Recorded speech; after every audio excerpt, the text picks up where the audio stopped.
mais um ataque contra os salões primordiais.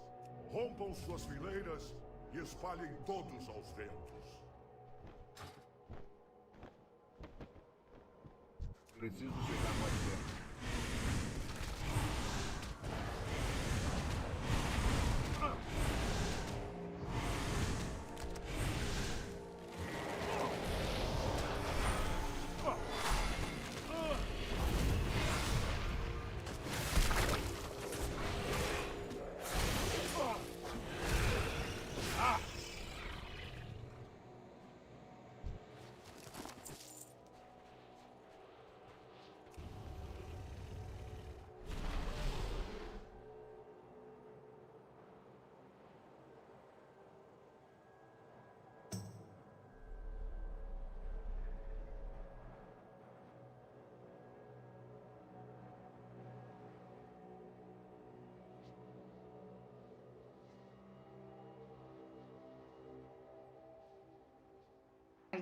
Nessa democracia debilitada, com uma pandemia dessa natureza, como é que a gente faz para garantir o estado de bem-estar social para tantos milhões de brasileiros que necessitam de proteção governamental? Você quer começar, Ana? O Léo? Ana? Oi, posso começar sim. Então, Kátia, eu queria primeiro dialogar um pouco com essa ideia de que as instituições brasileiras estão funcionando.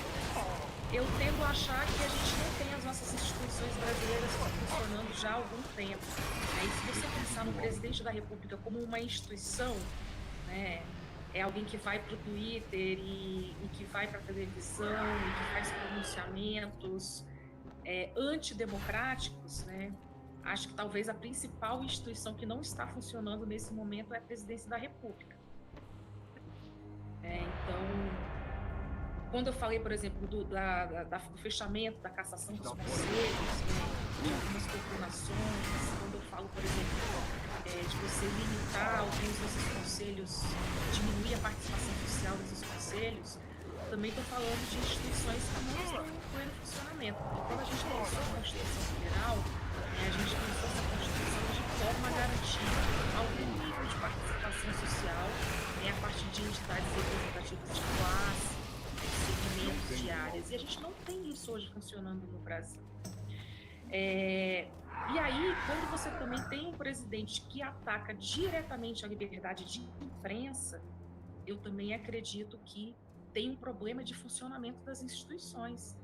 Porque, na verdade, ele está autorizando a violência, e colocar em risco não só a vida dessas pessoas, como a própria participação democrática, ao autorizar a ideia de que toda a imprensa é contra ele, de que toda a imprensa quer derrubá-lo, enfim, e de que só ele é o detentor aí de uma verdade absoluta que precisa ser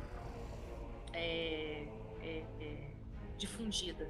Então, eu acredito que as nossas instituições elas não estão funcionando, e foi um pouco nessa linha que o FNDC, que é o Fórum Nacional pela Democratização da Comunicação, junto com o Intervozes, Artigo 19, participaram em fevereiro desse ano de uma das audiências da Comissão Interamericana de Direitos Humanos para denunciar o governo Bolsonaro, porque é uma denúncia do Estado brasileiro, uma denúncia das instituições do Estado brasileiro, porque não é qualquer pessoa, não é o João indo nas redes sociais falar contra a imprensa, falar contra os jornalistas, agredindo a imprensa, falar contra a STF, pedir o fechamento do Congresso. É o presidente da República, ele é uma instituição, Então, ir a SIS-DH foi justamente dizer, olha, as instituições do Brasil não estão funcionando, e isso tem consequências para a nossa democracia, tem consequências para a liberdade de expressão e tem consequências para a liberdade de imprensa.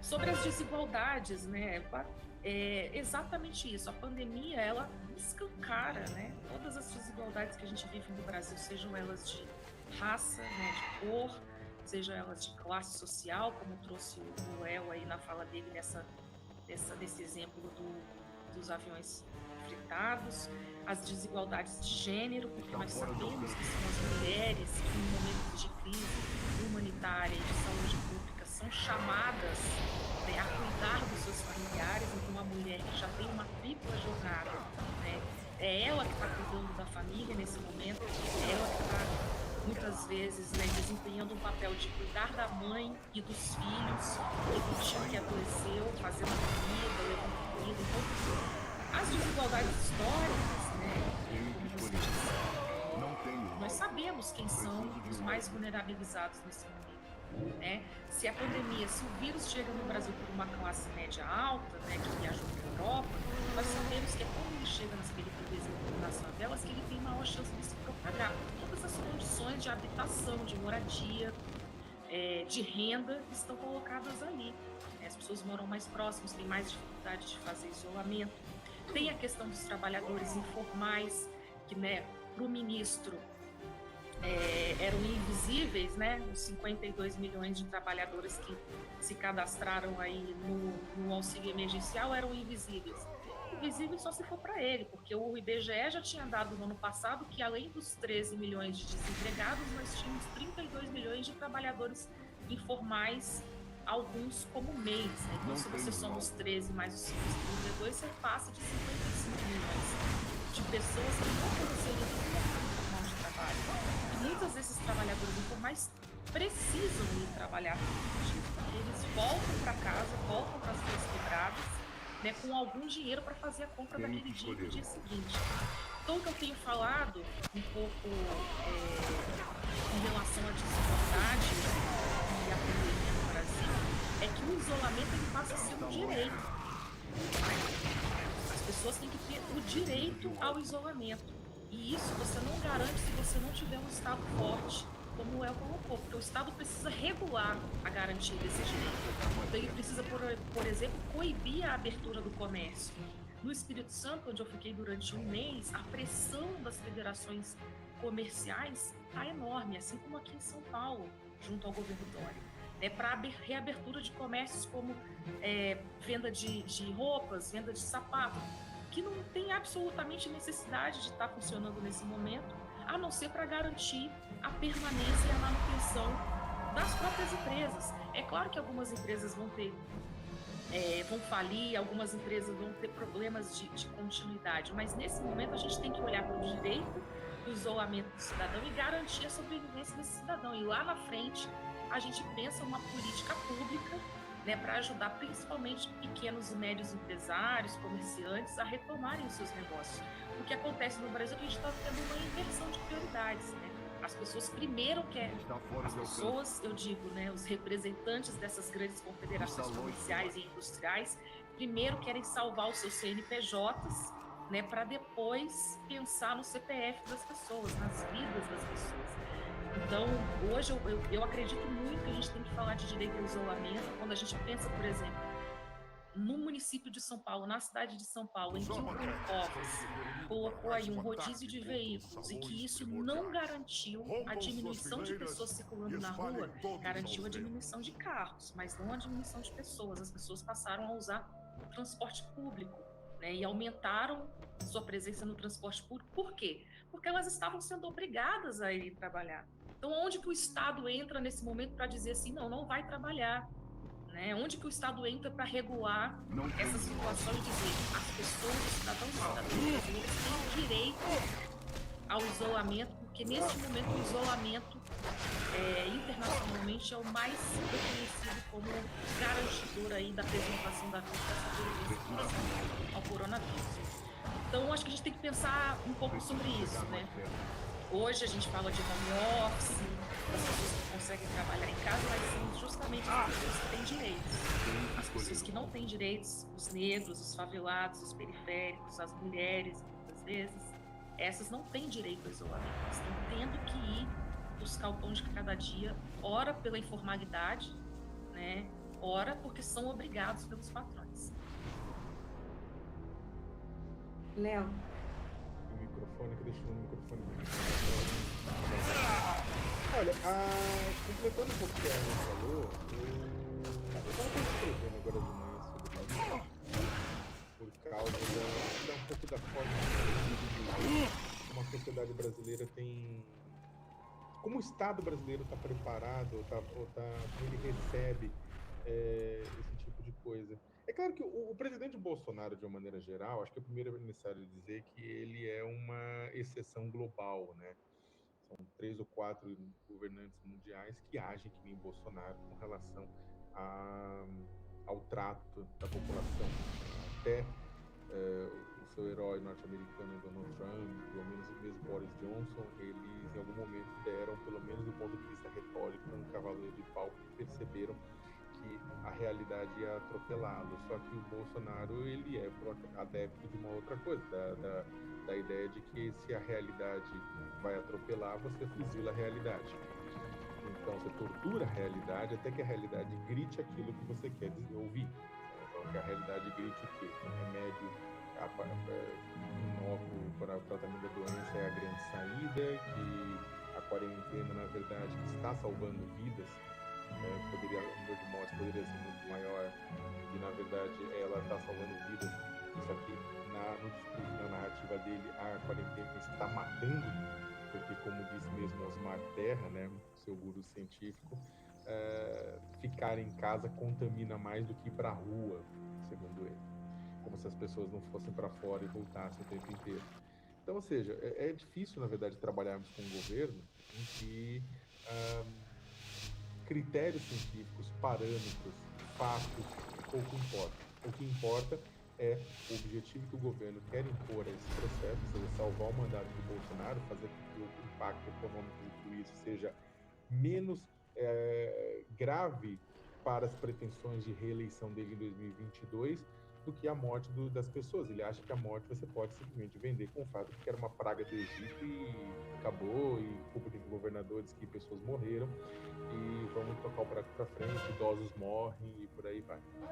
É muito difícil, na verdade, lidar com isso. A gente que é jornalista, cientista social, normalmente, por mais que a gente seja criticado, acho que a mídia merece um pouco das críticas que recebe, ou quase todas, a questão é outra. A questão é que é muito difícil trabalhar com um parâmetro em que realmente fatos pouco importam, isso pouco importa. A gente está discutindo aqui, e essa discussão, é óbvio, é para atingir o naco racional da sociedade, seja ele de direita ou de esquerda.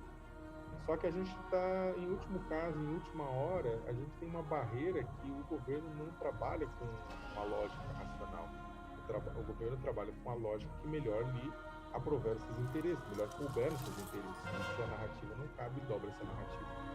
Eu estou colocando isso porque, como a Ana falou no começo, as instituições não estão funcionando normalmente. Só que Bolsonaro vende o discurso de que elas estão funcionando normalmente. A sociedade não está funcionando normalmente, não há um plano. Você não tem a principal função de Bolsonaro todo esse processo era ser um grande articulador nacional para criar um planejamento a fim de que diversos setores, diversas regiões do Brasil entrassem em quarentena ou em bloqueio total à medida que fosse necessário e saindo o mais rápido possível, né? Ou seja, não é todo mundo entrar junto no Brasil ao mesmo tempo, não é todas as categorias entrarem. É claro que ontem estava conversando com isso com o pessoal da Conectas, tá rolando colheita de café, ou colheita de laranja, ou colheita de mamão, você não pode deixar a fruta morrer no pé, então tem que tomar cuidado e determinados grupos têm que ir, mas esse processo ele tem que ser gradativo, com cuidado, com planejamento dentro do processo. Tem migração nacional, você tem um monte de coisa que tem que ser levada em conta, e precisaria de um grande maestro nacional organizando os concertos estaduais, organizando os concertos municipais, os concertos produtivos, os concertos sociais, tudo isso para que a gente mitigasse o impacto. E não tem. Nós temos alguém que negou, que simplesmente nega todos os fatos sistematicamente, polvilhando aqui e ali com alguma reunião de governadores, alguns lampejos de racionalidade, dentro desse discurso dele do morde a sopra. Então é muito, na verdade, complicado, porque tudo que a gente está discutindo, ele faria muito sentido dentro de um governo em que operasse com base na ciência e na razão, e o Bolsonaro não opera com base na ciência e na razão. Nós não temos esse líder. Nós temos alguém que simplesmente nega, e por conta disso muita gente vai morrer. A gente está operando hoje em dia com... Porque ontem foram 20 mil contaminados novos. Só que isso aí é subdimensionado e atrasado. Tem estimativas que apontam que a gente pode estar entre 40 e 200 mil contaminados novos por dia, com mortes tendo ultrapassado anteontem 1.000 casos, 1.179 para ser mais exato. Também tem estudos mostrando que os números podem ser 10 mil vezes maior, mais subdimensionados. Como você resolve isso? Né? Como é que você coloca isso? Aí as pessoas vão colocar, não, você tem que interromper o governo, você tem que fazer isso, tem que fazer aquilo. 30% da população concordam com o Bolsonaro, né? Pelo menos afirmam concordar com o Bolsonaro, um pouco menos que isso, né? O número dele de apoio vai caindo, mas ao mesmo tempo que cai entre a classe média e a classe alta, porque vê a falta de execução de políticas públicas e vê no seu comportamento, né? Percebe também no seu comportamento o que o filósofo camaronês, o Achille Mbembe, descreve como necropolítica, que é quando o governo acredita ter a soberania de decidir quem vive e quem morre, né? Então, assim, tem uma parte da sociedade que afirma isso categoricamente, percebe isso, que perde apoio, médicos, que muitos votaram nele, mas percebem que o que ele está fazendo coloca em risco a própria vida dos médicos. Por outro lado, nós temos uma camada muito vulnerável da população,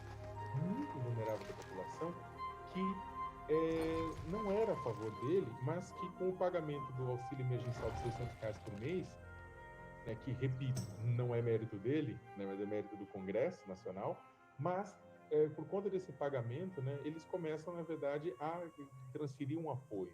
O Datafolha, o Mauro Paulino, tinha até colocado isso na Datafolha, percebeu que houve um aumento, desde que começou o pagamento do auxílio emergencial, houve um aumento da popularidade da aprovação do presidente entre dois grupos, abaixo de 2 salários mínimos e 2 a 5 salários mínimos, que são os diretamente beneficiados pelo auxílio emergencial.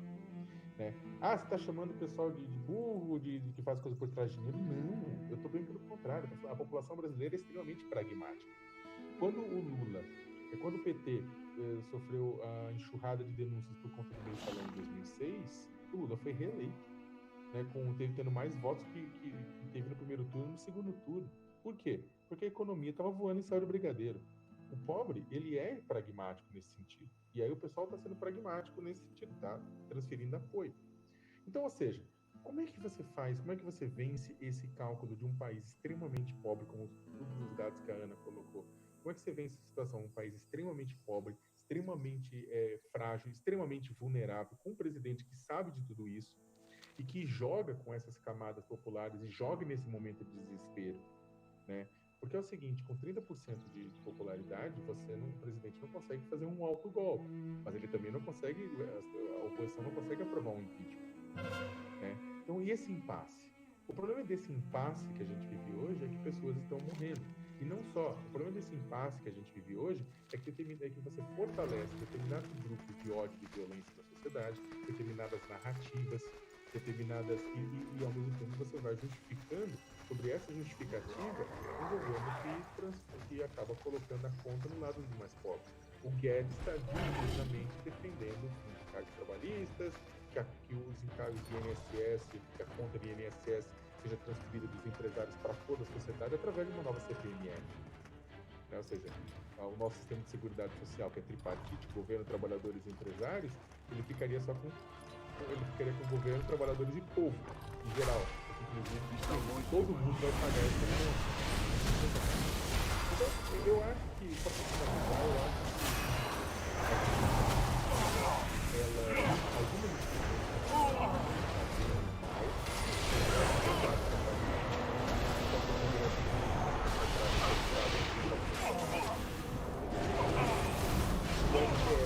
tem ajudado alguns pontos e em outros tem reafirmado um liberalismo exacerbado que o trabalhador sai perdendo com isso.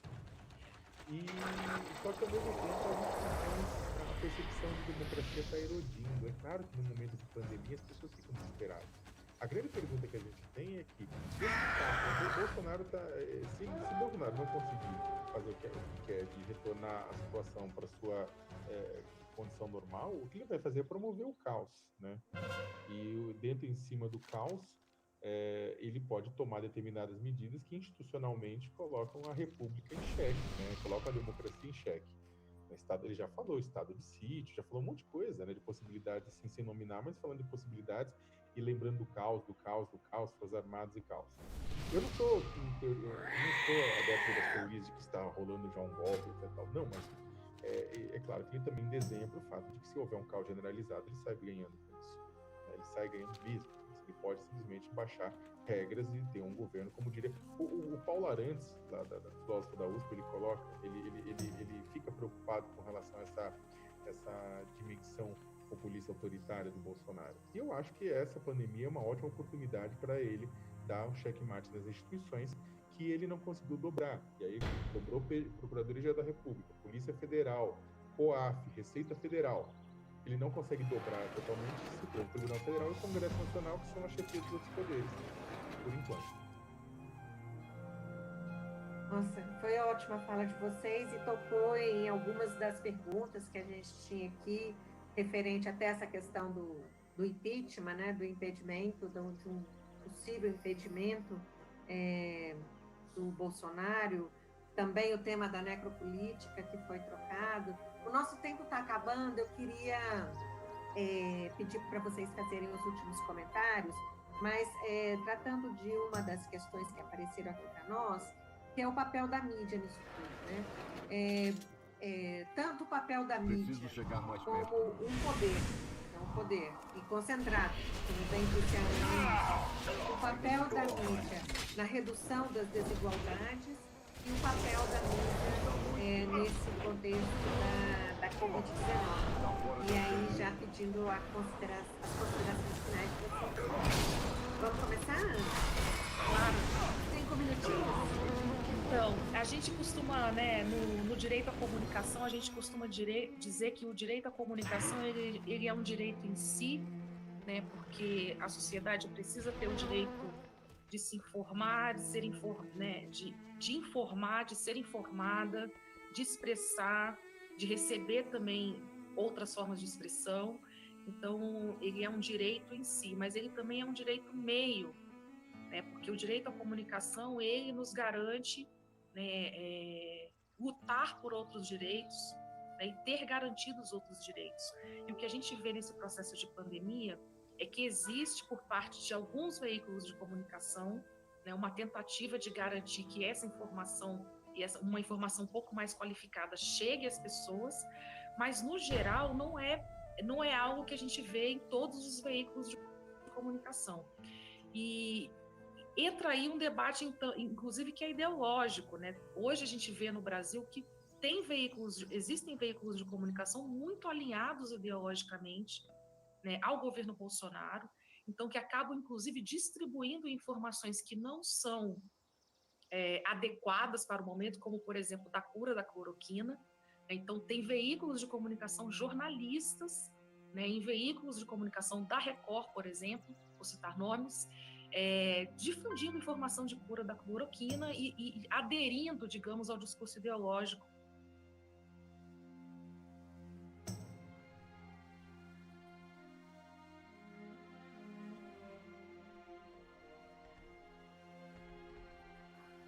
Então, esse vídeo é uma resposta pro Jailson, do canal Casando.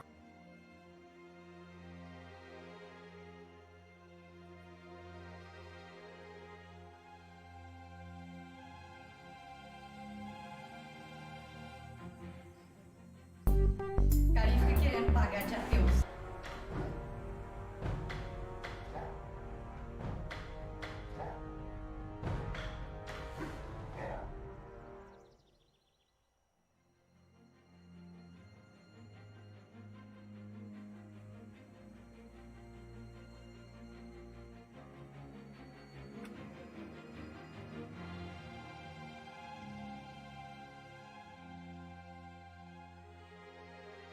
Os abatetes estão se reunindo para mais um ataque contra os salões primordiais. Rompam suas fileiras e espalhem todos aos ventos.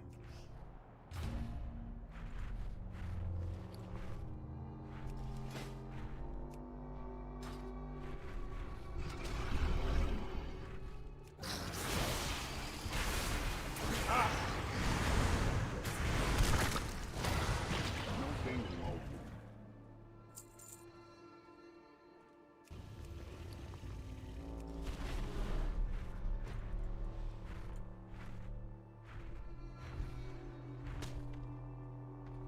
Preciso chegar mais perto.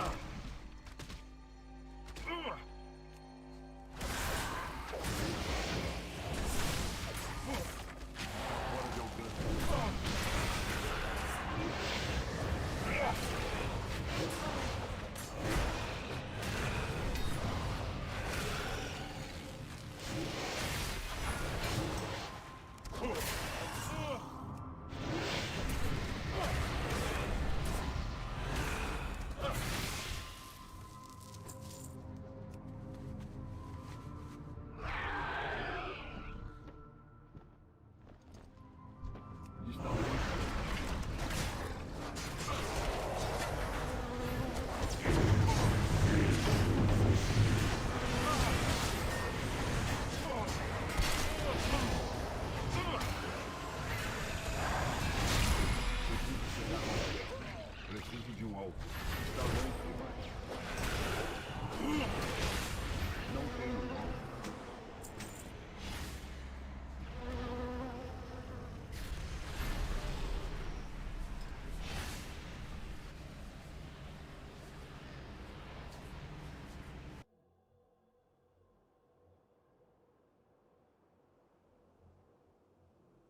Olá, amigos do canal. Tudo bom com vocês?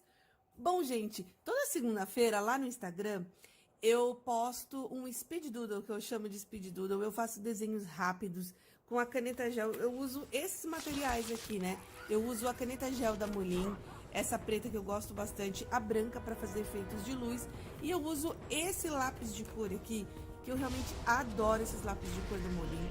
Eles têm 24 cores e eles são Color Plus. Eu vou abrir aqui e eu nunca fiz resenha deles aqui no canal. Eu já usei eles para fazer outras artes e eu percebi que eu nunca tinha feito uma resenha deles certinho para vocês.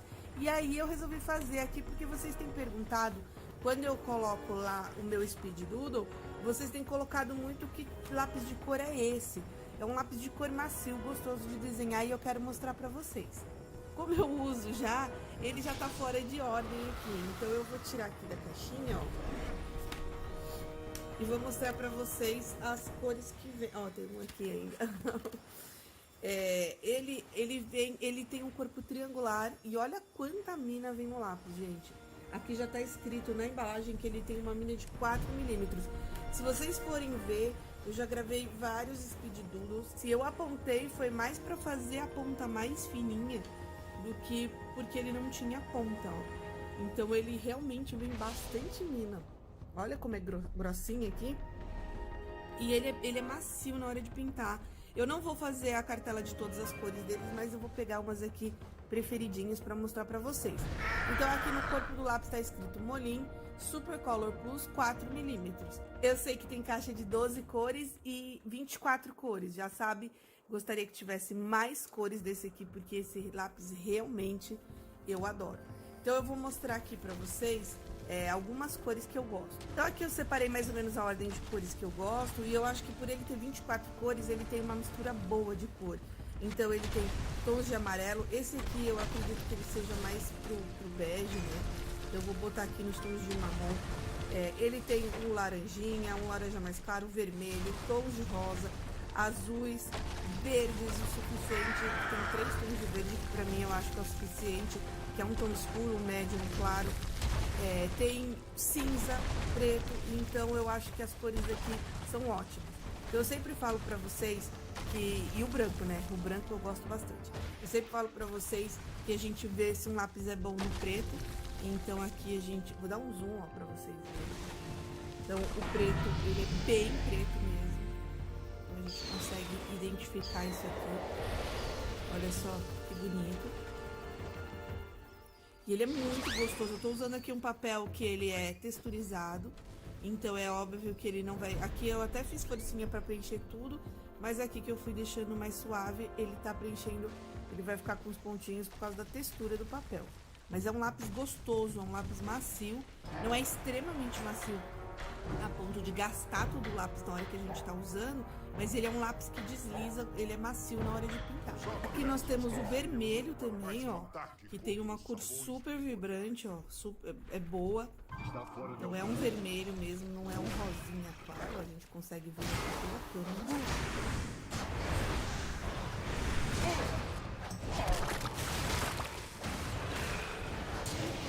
Cores aqui, então a gente viu que esse marrom bordô, ele é mais puxado pro vermelho, esse marrom aqui é mais tradicional, esse é mais pro sépia, tem bege, tem o cinza, então ele tem uma boa combinação de 24 cores aqui pra gente poder brincar e desenhar. Bom, pessoal, então eu vou pegar esse caderno aqui, que é aquele meu caderno básico que vocês já conhecem, e aí eu vou usar essa folha aqui de 180 gramas, e é uma folha mais texturizada. Então eu vou usar ele para fazer uma paisagem. Outro dia eu quis mudar o desenho das minhas paisagens e alguém foi lá, alguém falou assim nos comentários: ai, mantém esse formato de bolinha que eu adoro. Então, para essa pessoa que comentou, eu vou manter esse desenho hoje aqui com um formato de bolinha, tá bom? Vocês podem usar o círculo que vocês tiverem, um compasso, um copo. Outro dia eu vi uma moça que usou um CD, eu achei a ideia super bacana. Então você pode usar um CD também para fazer a marcação do seu desenho, ou fazer quadrado, retangular, do jeito que vocês quiserem.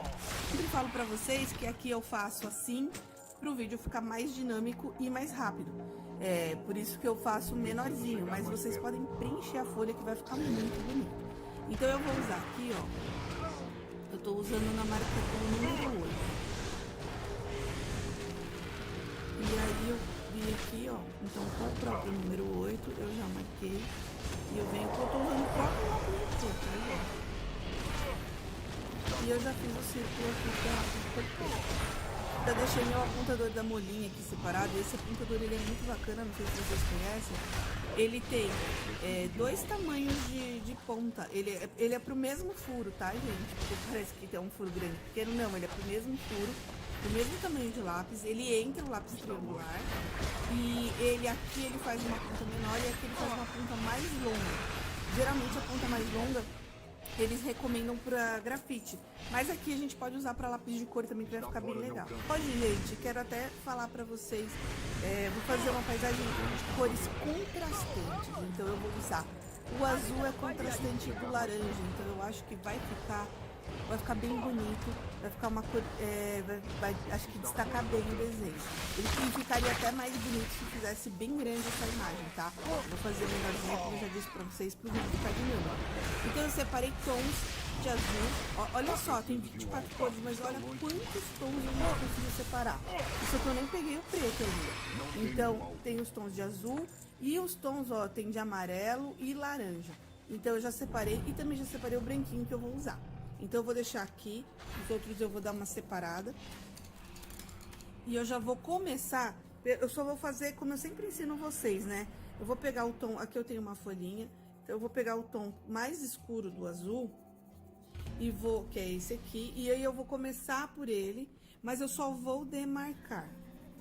Então aqui a gente tem, ó, eu sempre faço aquela parte preta aqui, então leve em consideração que a base vai ser preta, então eu vou precisar de uma área maior de amarelo e laranja para dar o destaque. Então eu vou marcar aqui então pelo mais clarinho, vai. Então aqui, ó, a gente já sabe que vai ser uma parte preta. Então eu vou vir aqui com o amarelo, ó, com a mão solta. Vou subindo com um tom mais escuro. Quando o lápis de cor vem, ele vem com a ponta meio quadradinha. Então eu vou vir aqui, ó, e vou usar o meu apontador só para dar uma arredondadinha na ponta, tá vendo? Porque aí eu pego de lado, olha só que bacana. Tá vendo, gente? Eu só tô riscando bem de leve. Agora eu vou pegar o laranja, que é mais escuro. Vou marcar aqui. E aí eu já sei que daqui pra cima vai ser azul escuro, então eu vou começar com esse tom de azul.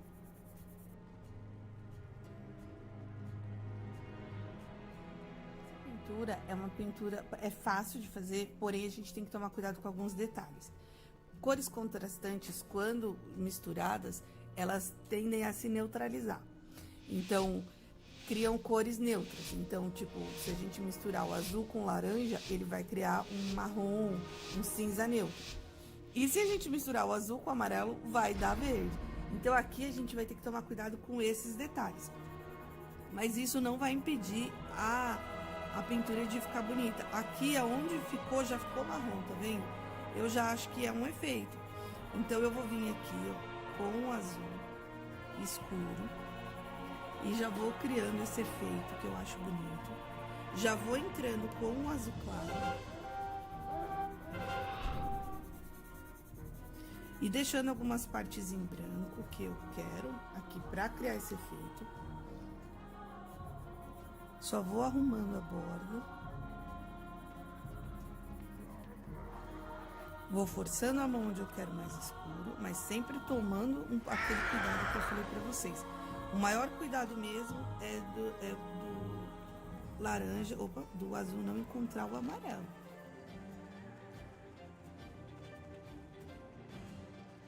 Então, olha só como essa mistura das cores criou criou como se fosse uma terra, né? Então aqui a gente pode usar, essa borracha aqui é uma borracha da Morim também. Eu gosto muito de usar esse tipo de borracha canetão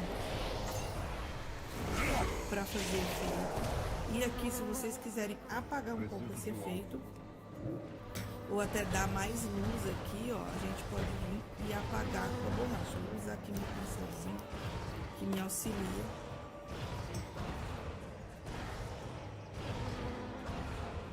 Olha esse efeito, não ficou bonito? Eu tô gostando. Nossa, eu amei esse efeito aqui. Vou até entrar um pouco mais, porque essa mistura neutra da cor eu achei que deu tchan. Então, assim, eu achei que ficou bem bonito. E definiu, assim, a queda a quebra, assim, de uma... Pra não ficar o azul e o laranja, então aqui a gente vai mesclando. Tá vendo? Eu tô vendo com azul escuro mesmo. Um pouquinho, pouca coisa, só pra mesclar. E eu tô achando que tá ficando bem bonito. Sutilmente, hein? Pelo amor, a gente vem sutilmente com o preto. Ó, e a gente vai escurecendo as bordas. Eu gosto desse efeito de bordinha escurecida. Porque esse lápis, ele é macio, mas ele aceita essa sobreposição de camada. Olha a diferença desse lápis. Então aqui, ó,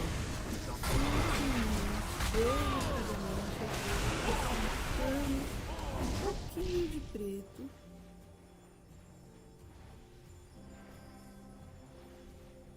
Assim. Eu vou pegar aqui e vou criar a parte da terra só aqui, ó. O que é bacana é que a gente consegue ver que o lápis preto, aqui eu não tô forçando, né? Mas daqui a pouco eu vou forçar. Ele pega em cima do lápis, então a gente consegue ver que ele consegue fazer esse processo de camada sobre camada. É o que eu falo pra vocês, eu gosto muito de lápis que faz isso, consegue acrescentar camada. Pra mim isso é muito bom. Tem gente que não faz diferença, mas eu gosto. Por último, eu pensei em pôr um coqueiro, eu pensei em pôr um cacto, eu pensei em muitas coisas. E aí eu vou colocar um pinheiro. Então daqui em cima, bem alto. Tá vendo? Eu vou colocar um pinheiro só. E que... Por último, eu vou colocar um pinheiro só. Eu gostei muito... Vamos ver, né? Então, aí a gente coloca assim, ó, um pra lá, um pra cá, ó. Um pra lá, um pra cá. Deixa sempre um espaço assim entre... não preencha muito, sabe, gente? Assim, deixa um espaço de fundo pra gente poder ver a cor do fundo. Eu acho que fica bonito também. Primeiro, então eu vou levar em consideração, vendo que eu fui riscando assim, fazendo galho por galho. Então, tenha esse cuidado, essa minúcia, né, esse detalhe, faça com calma. E aí você leva em consideração que a parte de baixo aqui, ó, ela vai ser mais cheinha. Então você coloca mais... Só que tá vendo aqui, não preenche tudo, porque o bonito é a gente ver o amarelo aqui, ó, o fundo, independente da cor do fundo que você colocou, a gente poder ver atravessar o pinheiro, tá?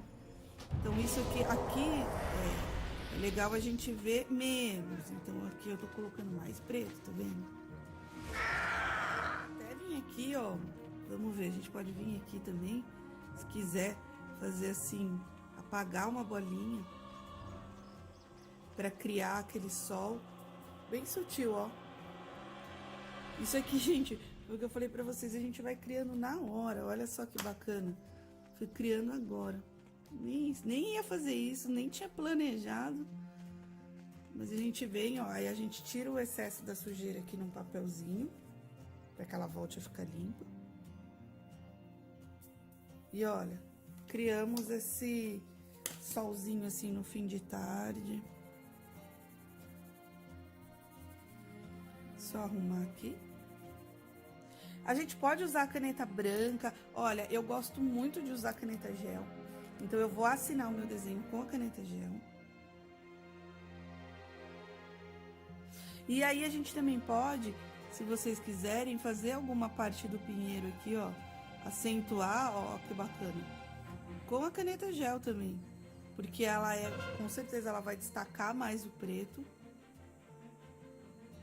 Então é isso. Daqui mais uma paisagem para vocês, como vocês me pediram. Uma paisagem diferente de todas as outras que eu já fiz. Eu gostei muito do resultado. É claro que os lápis de cor também ajudaram, porque eles deram uma cor bem bonita. Olha só como ficou vibrante, né, a cor com os lápis. Então eu gosto muito desses lápis aqui, que eu uso lá no Speed Doodle que eu faço no Instagram. Então se vocês quiserem acompanhar mais desenhos que eu faço, acompanha lá no Instagram. E se vocês fizerem esse desenho e usarem os lápis de cor da Molin, coloca lá no Instagram, me marca com Camila O. Cabral e marca a Molin também, que é @Molin do Brasil, que eu acredito que eles vão adorar, tá bom? Agradecer a Molin mais uma vez pela parceria e por esses materiais incríveis que eu gosto de usar, que eu uso no meu dia a dia. Se você gostou do vídeo, dê um like, se inscreva no canal para não perder os próximos desenhos, as próximas artes e até o próximo vídeo. Tchau, tchau!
In the past, we've talked about several public access shows from everyone's favorite corner of television, the one where anyone with a camera can shoot anything they want and show it to the world, or at least show it to those who dare wonder what's on public access television.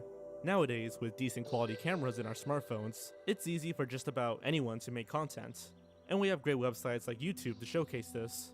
But what about back then? What about before YouTube, Dailymotion, VidMe, all that?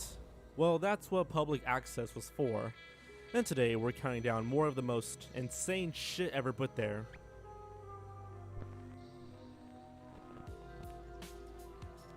Jerk Beast. How this show got onto television screens just baffles the mind. A large Muppet-like creature, which in reality is just a strange man in a large devil's costume, called the Jerk Beast, and his human friend act belligerent and shitpost on television and then tell people to call them. During said calls, the Jerk Beast and his friend just kinda cuss and act rude, and just mean to those who call them. Speak, you asshole! Asshole, speak, you asshole. Say something interesting before I come through this camera and rip you a new one. Say something interesting. Why don't you go to the dentist, man? Why don't you shut the fuck up? Why don't you go to the dentist and Why don't get you this shut the damn fuck up? teeth taken care of, man? Hang up on this idiot! I'm falling apart here. God damn it, if there's one thing I hate, it's idiots like that calling my show. After watching a few episodes, it is clear that those who call them do so with the understanding that these people are just going to vigorously scream at them. Even during the beginning of the show, they asked the audience to make fun and harass the Jerk Beast, presumably with the intention of trying to get the best humor and gain the biggest reactions. We do have to ask, what is the humor in watching people cussing, cursing, and accusing each other of being fags? During the show, they do some fairly controversial things, especially for the early 2000s, such as cuss a 10-year-old out on live television, attack another anti-gay Christian public access show by calling them gay for Jesus, and then proceeding to call themselves fags for Jesus, and finally, getting into vivid detail about fucking studio lights through the anus of the titular Jerk Beast himself. What's your problem? What's Your Problem is definitely the most mysterious, if not most well-known of the shows on this list. Perhaps its vagueness is what led it to gain so many views, over 200,000 to be exact. Interestingly, the video has been around since 2006, a year after YouTube was created. The show, however, is scarce with information, thus making it truly strange and bizarre. What's Your Problem is believed to have been from either Pittsfield or Terrytown, according to two YouTube descriptions. It aired sometime around the 80s or 90s, meaning that some guy had the footage stored away somehow for over 20 years. Thanks. What's Your Problem features a man in front of a green screen, trying to eat a fish that keeps being pulled away from his plate, though this doesn't stop him. A reoccurring voice is saying, "What is wrong with you?" and "What's your problem?" and it plays loudly in the background. And the man constantly responds to the mysterious voice and defends himself over and over and over again for 3 minutes. What is wrong with you? I don't have What's your problem? Would you shut up? What is wrong with you? Would you just shut up? What's wrong with you? Would you What's your problem? What is wrong with you? I'm trying to eat a fish. I'm trying to eat a fish and it falls off the plate. Would you shut up? What is wrong with you? There's no spirited message or any music or guest featured. It's instead just this man being harassed by some disembodied voice. The man appears to be mentally ill, maybe, almost as if the voice being played is going through his head or something. It's just a weird fucking show. Just shut up. What's your problem? What is wrong with you? I'm gonna hit you with my fish if you don't shut up. Chip the Black Boy. Chip the Black Boy is just uncomfortable. It's like an Adult Swim bumper or a late night infomercial that just got way out of control. We are sure you know what we mean. The low budget video followed by the somewhat decent audio quality, only to display a somewhat disturbing message that makes you want to laugh just due to how uncomfortable it is. We are not sure if this thing is supposed to be shock humor. All we can say is that Chip the Black Boy is one of the weirdest public access oddities that we have had the fortune to see. And here's why. Chip the Black Boy is some sort of musical show, starring a rapping dummy called Chip the Black Boy. Oddly enough, the music is not about religion or anything like that. It's almost like one of those weird ARG sites that has a sort of spiritual dark tone to it. Some of the lyrics from the song Black Candles are occult-like in nature, and here are a few examples. I don't question voices. Their commands leave me with no choices. Who can deny a decree from the sky? But a fool, I'm a dummy, but no fool am I. And though I may... You may think that this is just a one-off special, but no. It seems whoever made this actually has a point, as there's a second song simply titled, Am I Weird? Here are a few disturbing excerpts from that. Am I weird? Am I everything you fear? Am I the voice in the void, in the space between your ears? Am I leading you to hell?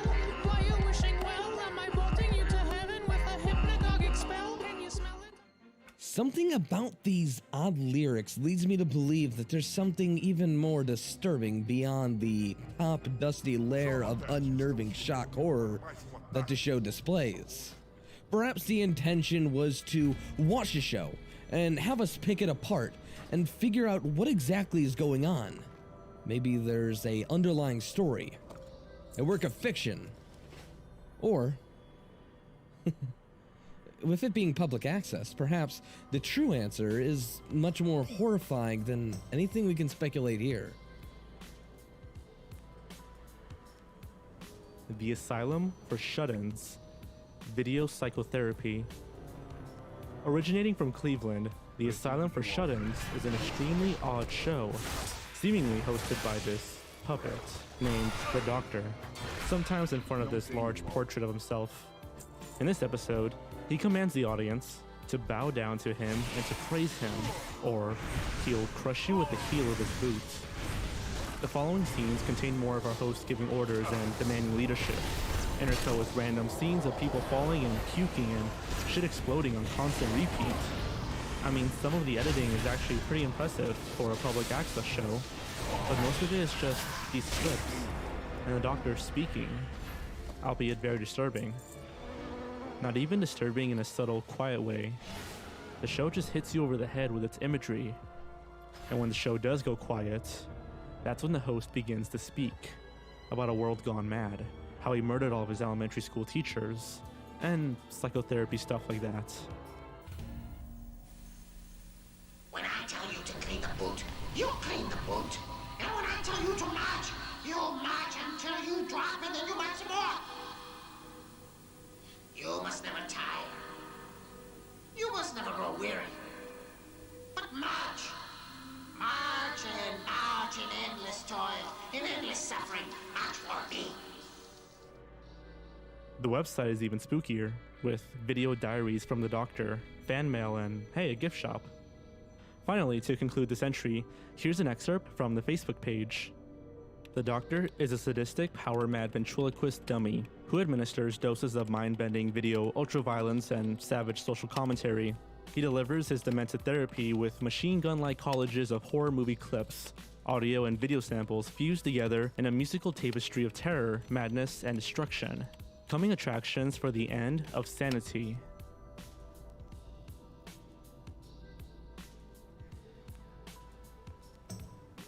The Captain Video Show. It's easy to see when someone truly and unabashedly loves what they do, and Captain Video, or Ralph Zavadi, loves what he does. Somehow, Captain Video made a public access show with no budget that just captivates the audience with nothing more than the sheer force of will of this man's charisma. The first episode that we saw involved the intro where this man, this god amongst men, enters a scene by riding a leaf blower, only to turn the camera and talk about how he loves popping bubbles, only to grab some construction equipment and attempt to pop a sun pool tarp. He later transitions into a scene where he talks about his love for Beerios. This show is just great. To properly describe the show, you would need to take the sheer insanity of Andrew W.K.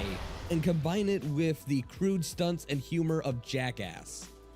Even when in pain, this man is devoted to what he does and maintains his persona, which is something most people, and even actors, can't achieve. The perfect example of this? One winter day, he attempted a trick, which involved him from jumping from a telephone pole into the pool tarp in his backyard. Unfortunately, he hit the pool side and broke his neck. and was only saved by a kid coming home from school who heard the noise. Astoundingly, he decided to air the episode uncut, including the failed stunt, which subsequently got his show canceled. Despite this, he remained upbeat and did not let a broken neck get him down. In fact, after a bit of recovery time, Cabin Video credited Frank Zappa Music for curing his broken neck. There is also talk that he may be coming back to television, and to mark this man's return is a documentary entitled Beauty Day.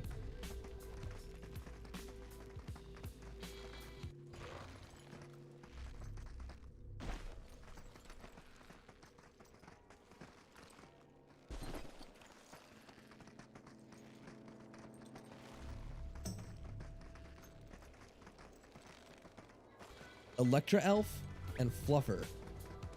Electric Elf and Fluffer is about a girl who works for a newspaper, internet thing called Ass. She also moonlights as a superhero called Electric Elf, but in order to become Electric Elf, she needs to take a pill that is either LSD or Elf-SD. It's really hard to figure out what exactly they are saying. She then proceeds to fight crime with her dog Fluffer, who has radioactive piss for some reason. Their words, not mine. Holy shit, my leg, I can't move it and it burns. Ah! It's that crime fighting rat. It pissed on me. That's radioactive pee, buddy. The effects of the show are actually okay for the time. We won't say that they're Oscar worthy, but there is camera movement, framing, and while the performances are campy,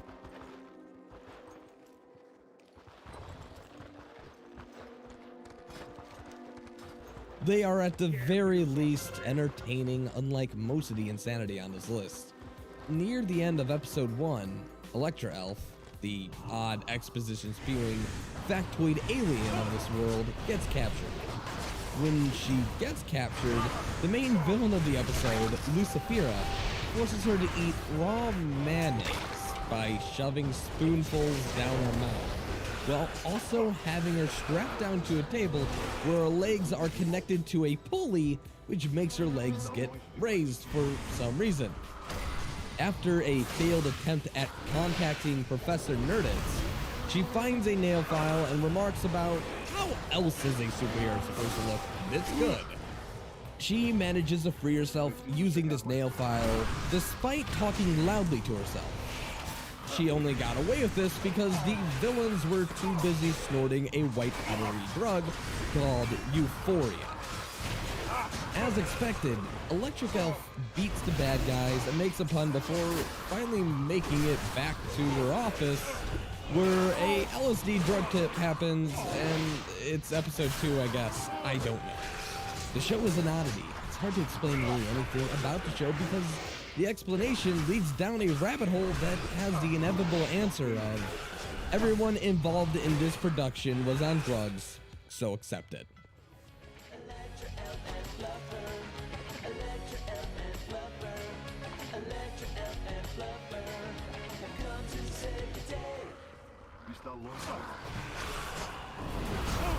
Carmen's Banana Cooking. The show was made in the 1980s using Austin Access Television in Austin, Texas.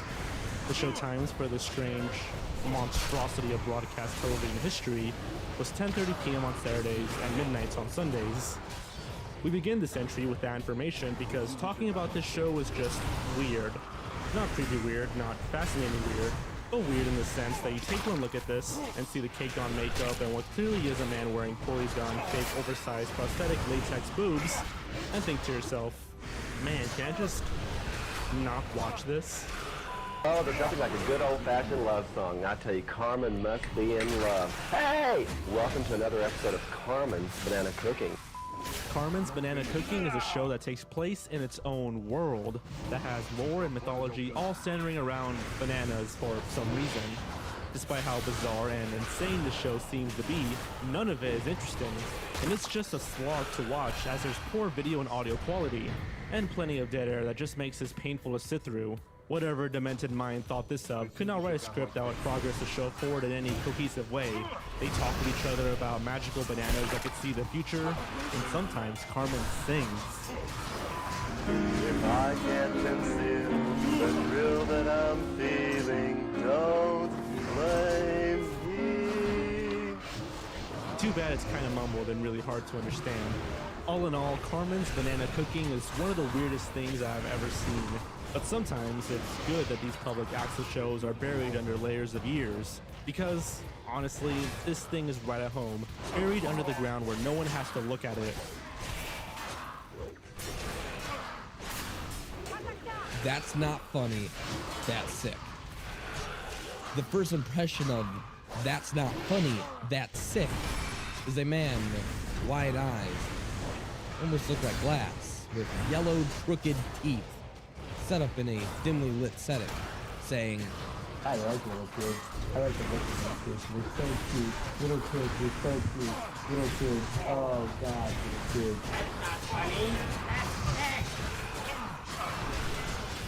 A big theme of that's not funny, that's sick, and showing disturbing imagery and generally downright screwed up thoughts and ideas.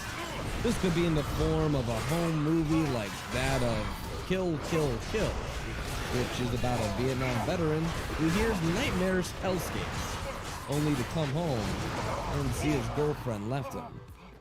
He can't get a job, and after much screaming, proceeds to go on and kill people.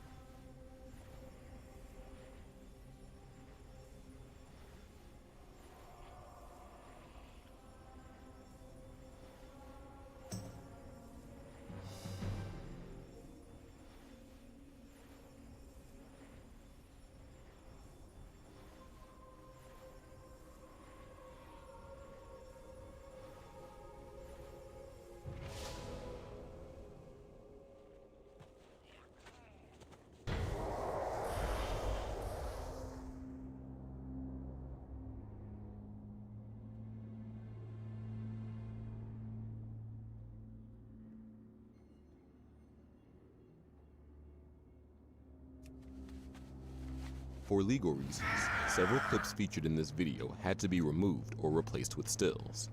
Many of the images used are fan-made artwork and are not meant to be taken as official. We apologize for the inconvenience. As we've discussed many times in the past, children's TV usually has a good amount of hidden depths. However, there are times when things get downright hellish, in ways that not even adult shows can achieve. So today, we're going to be diving deep into the depths of kid shows, and look at the top 30 disturbing moments we could find. Some rules, however. One show per entry, though each entry could have different moments from their show. The shows must be somewhat well known, so no foreign shit. Sorry, Mr. Nosy Bunk. And finally, no anime. With that being said, let's begin.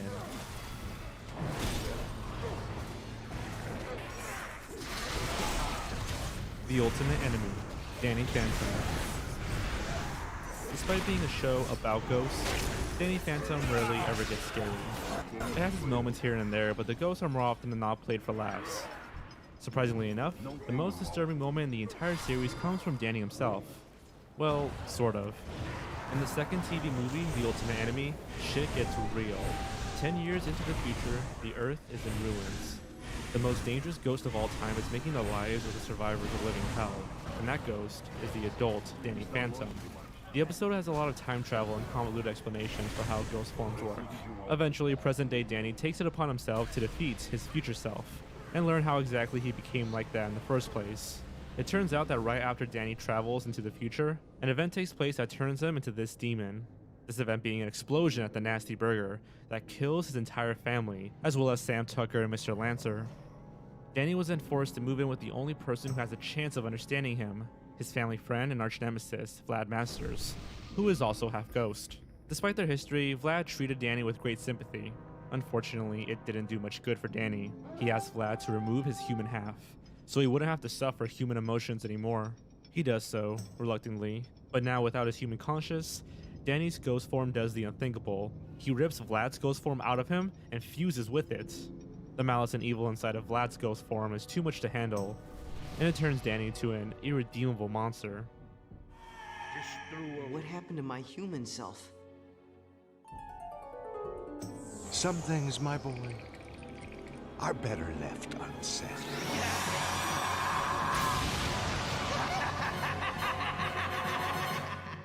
I mean, you can tell how messed up this episode is going to be right from the title card, showing a beaten and bruised up Danny, barely holding up against his shadowy future self. And everything about future Danny is just disturbing, from his transformation scene to his complete lack of empathy. The fact that the main characters we've come to know are just outright killed is another shocking detail that you don't usually see in Nickelodeon shows, or kids shows in general. And this episode was not a what-if plot either. It was very real, and it was close to being the actual reality of the show. After his defeat, future Danny is never seen again. The ending set up his return, but thankfully he never escaped from his eternal prison cell.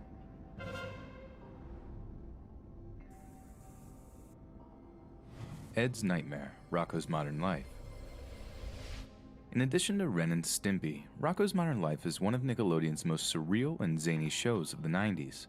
Jokes and visual humor had little to no consequence, leading to some absolutely fantastic slapstick. But we're not here to talk about funny stuff. Sometimes that surrealness that works in favor of the show's humor can also go a bit too far. In the 10th episode of the series Cabin Fever, the Big Heads go on vacation to a mountain cabin. However, when they get there, they find that Rocko and Heifer rented the exact same cabin, leading them to have to spend the weekend together. As usual, Mrs. Big Head is just fine with this, but Mr. Big Head is 100% not. Eventually, an avalanche occurs, trapping them inside the cabin. Mr. Big Head attempts to dig through the snow later that night, but ends up almost freezing to death. Half awake, Mr. Big Head looks up and sees the three standing around him, morphing into demons. Are you okay, Mr.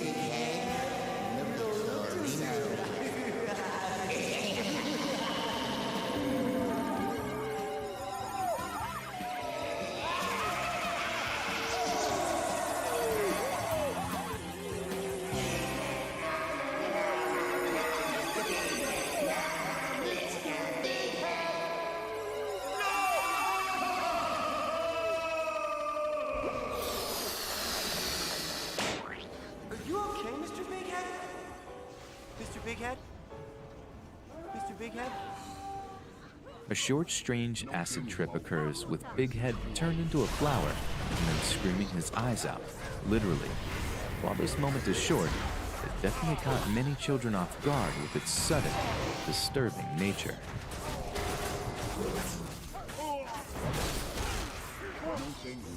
Jackie's father, Batman Beyond. In the 15th episode of Batman Beyond, we are introduced to an original villain named Earthmover, a man made entirely out of dirt. Throughout the episode, Terry's friend Jackie Wallace feels as if she's being constantly watched. Well, it turns out that she is being watched by the titular Earthmover, or at least his dirt henchman. Jackie is sure that the villain is one of her adopted father's enemies. After the attack by the Dirtmen, Jackie's adopted father, Bill, reveals that her real father, Tony, is the villain, and that it's his fault that he became that way.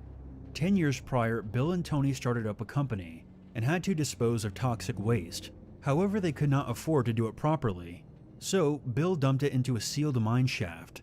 Tony was reluctant of this, worried that there would be terrible repercussions, but Bill offered him a partnership to gain his confidence. A cave-in occurs, trapping Tony underground with the toxic waste. Thinking that he's dead, Bill adopts Jackie to make up for his mistake. However, the toxic waste caused Tony to fuse with the Earth itself, creating Earthmover. In present day, Bill and Jackie become trapped underground, where they find out what Tony truly looks like.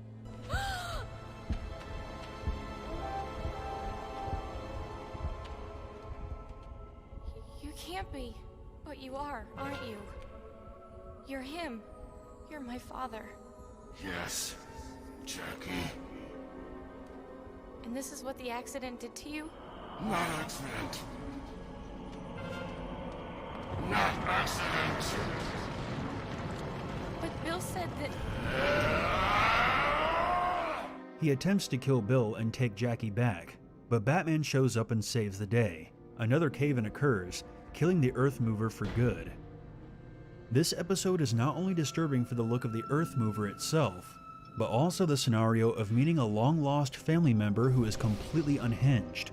The preconceived notion that they'll be whoever you created in your head, being completely shattered, must be a truly terrifying situation to be in. Kudos to the writing team.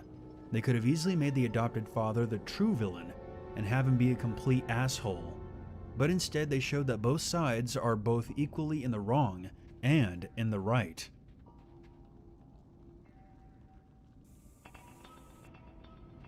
Bean Matson, All Grown Up.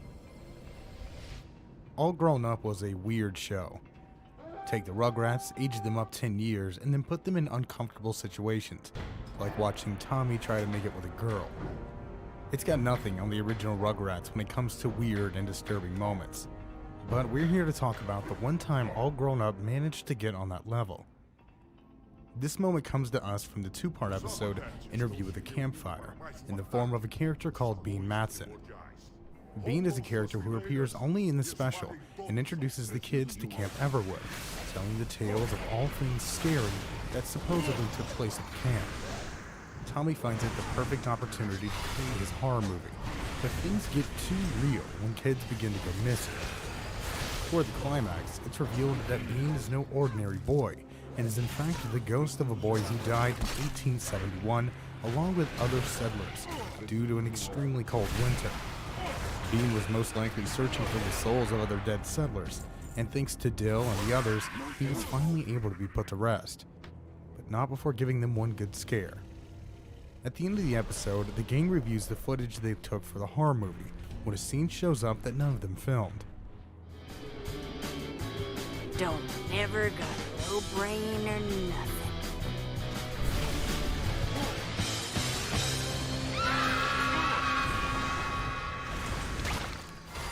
The scene shows Bean levitating with red eyes saying, "Don't ever got no brain or nothing." I have no idea what that means, but it sure scared the hell out of the Rugrats. Supernatural beings are not really ever mentioned in the Rugrats, the only other one being Lil Q from the All Grown Up Valentine's Day episode. It's a strange moment, and a disturbing one at that. Bean was clearly happy with their help, so I guess he decided to freak them out for shits and giggles.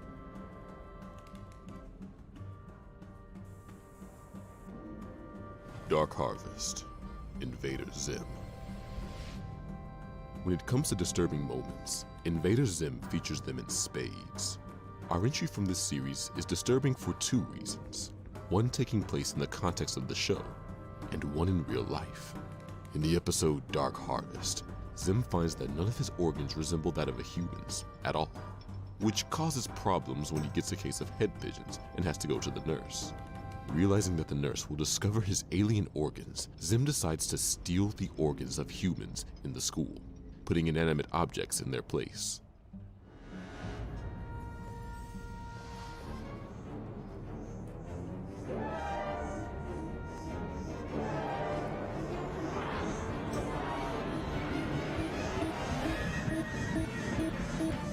After stealing the organs of almost every student in school, Zim is now a fat, blobby mess, oozing fluids and intestines, almost bursting at the seams. It's a disgusting and disturbing sight, and it begs the question how Nickelodeon even approved this episode. The subject matter is just so far removed from anything Nick has ever dealt with. It's absolutely bizarre. While the episode is dark and disturbing in its own right, things get even darker when we take a look at Scott Dulesky. On October 15th, 2005, Dulesky murdered his neighbor, Pamela Vitale. He was a minor at the age of 16 at the time, so he did not qualify for the death penalty and was instead sentenced to life in prison with no chance of parole. During the trial, it became increasingly evident that Dulesky was fascinated with organs and often talked about breaking children's necks and wondering how the human body would function without certain organs. This episode of Invader Zim was brought up during the trial, drawing attention to certain comments he made after watching said episode. However, the two teens that testified stated that he was just joking about those comments. Although, those same teens also stated that he was not violent, and that's clearly false. So, could this episode of Invader Zim have actually inspired a real-life murder? It's hard to say without any conclusive evidence, but it's entirely possible that it didn't help if those ideas were already present in Dulesky's mind.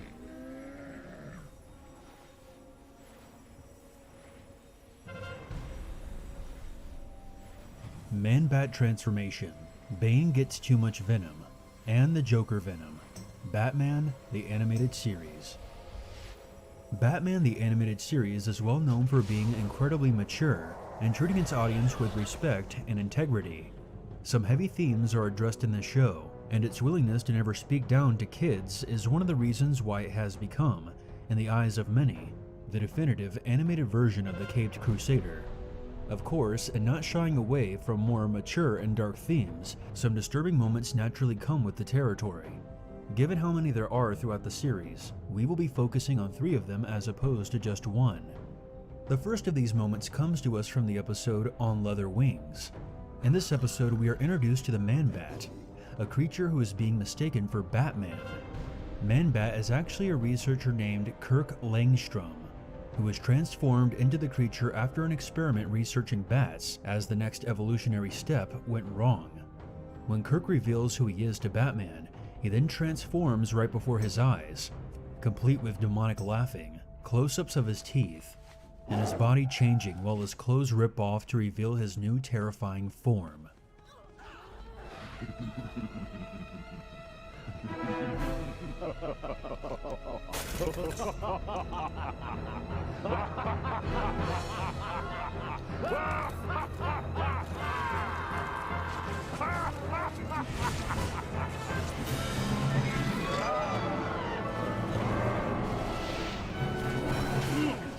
The next moment is about Bane, from the episode, Bane.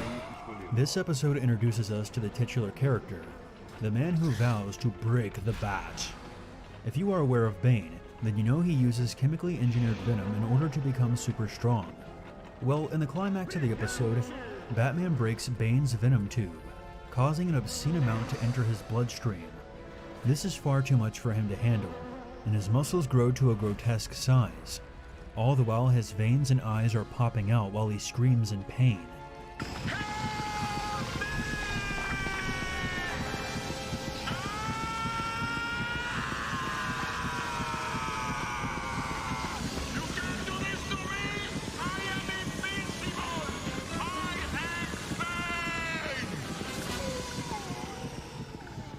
Thankfully, Batman unplugs the tubes, but for a moment there, it seemed like we were about to witness an overdose on screen.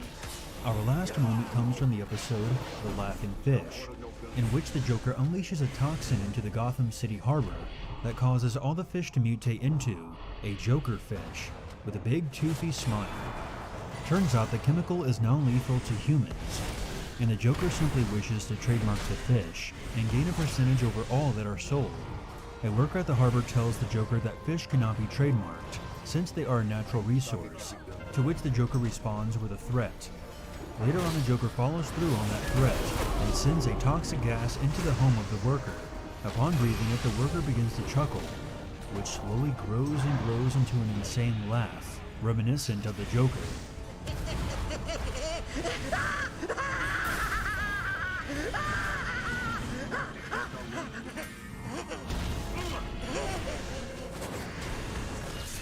Despite the deranged smile on his face, you can tell by the look in his eyes how much pain he's in. Batman shoots him with an antidote, but the image will forever be burned in our skulls. Exactly how much pain is the Joker actually in, we will never know. And maybe that's for the best.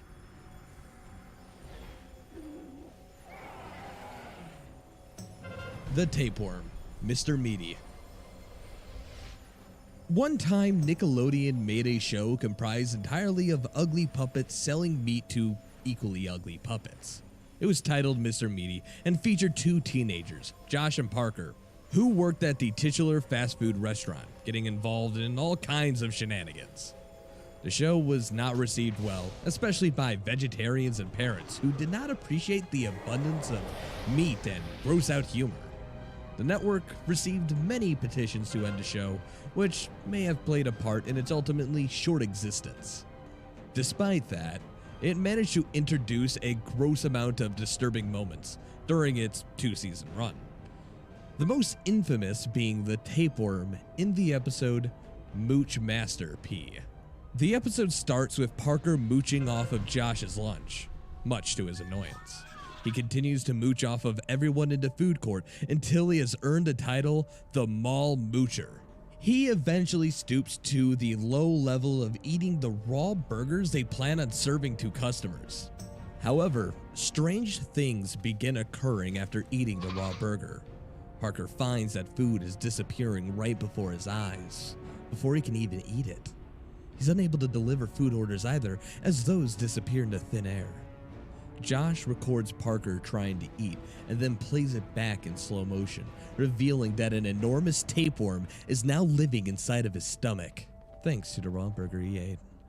The two get the tapeworm out, yanking it from Parker's stomach and into his arm, where it writhes around chaotically. Yeah.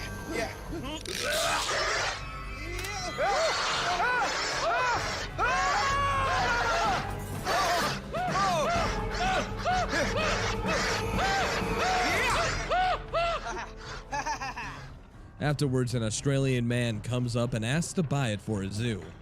The boys agree, they hand it over to him, and then the man swallows it whole.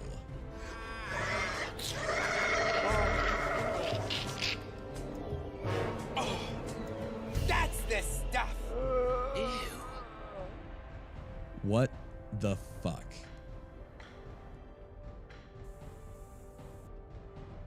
The Doll Factory, Scooby-Doo Mystery Incorporated. Despite being named Wrath of the Krampus, this is not a Christmas episode of Scooby-Doo Mystery Incorporated. Talk about a missed opportunity. What it is, however, is a disturbing romp through an abandoned doll factory, which by cartoon laws require to be unnecessarily terrifying. Shaggy calls it uber creepy, which is an understatement given that the factory is full of ultra-realistic dolls clashing with the show's simple and cartoony art style. With their hollow eyes and dry red paint blotches resembling blood, the dolls leave a scary but short impression, until their heads start turning and they begin talking, because then they leave a terrifying and lasting impression. It's unclear why or how these dolls spoke, but given the existence of the supernatural in this series as opposed to the original, the dolls could actually be possessed. If there's one thing people don't want going into a Scooby-Doo episode, it's eyeless drowning baby dolls.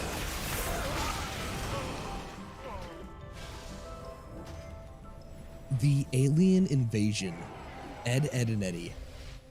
In one of a few half-hour-long specials of Ed, Edd and Eddy, titled The Eds Are Coming, Jimmy has a nightmare where aliens attack the cul-de-sac, and actually takes a whole area away. Hearing the premise, and knowing the nature of the show, one might assume that the nightmare is very comedic, with the stereotypical little green men aliens invading with ray guns. Instead, however, we are treated with a massive buzzsaw slamming down out of nowhere. A hellish purple vortex rips open the sky, sending down many more of these buzzsaw, with the menacing spiked mechanical tentacles swooping down and capturing a terrified Sarah.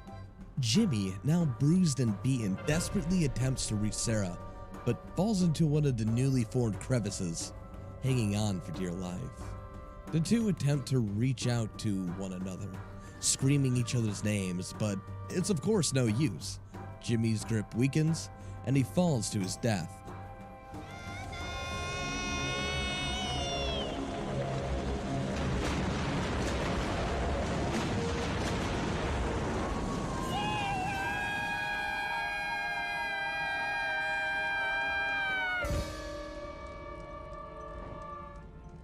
While it is another case of, oh, it's just a dream, this nightmare actually traumatizes Jimmy into having PTSD flashbacks to it throughout the episode.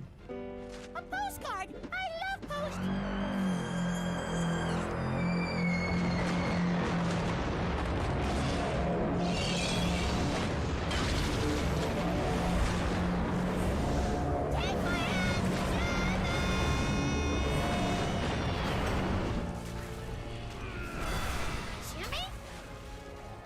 This is amplified with Johnny's claims that there are actually aliens at the cul-de-sac, and that they're at Wolf's house.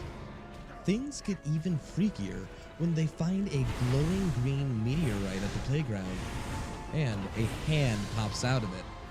The hand turns out to be Ed's, who claims that the aliens experimented on him. They tried to sacrifice Naz to the aliens, who in the end turned out to be just Rolf's weird family. So, no harm, no foul. Or is it? At the very end, the aliens from Jimmy's dream are seen carrying the cul-de-sac away. Just who, or what is Rolf's family actually?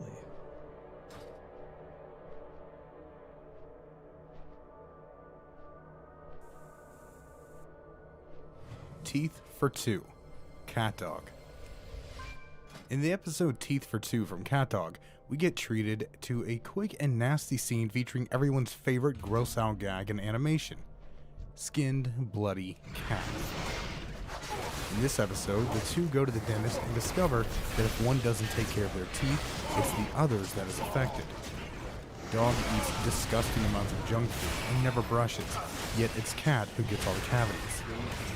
Cat tries to get Dog to take care of his teeth so he won't suffer anymore, but it's no use. Dog won't listen. They fight, chewing on things like aluminum foil to hurt each other's teeth. That hurts just thinking about it. Later that night, Cat tries to brush Dog's teeth while he's asleep. Instead of simply moving over to Dog and opening his mouth, Cat decides to pull himself through his skin and out of Dog's mouth.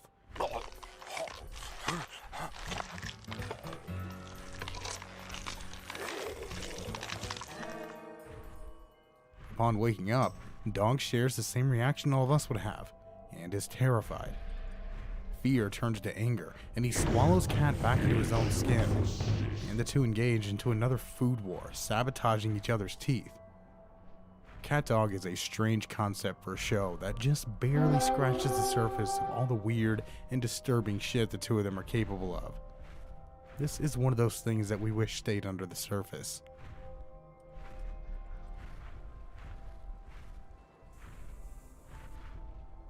Terror Toad, Mighty Morphin Power Rangers.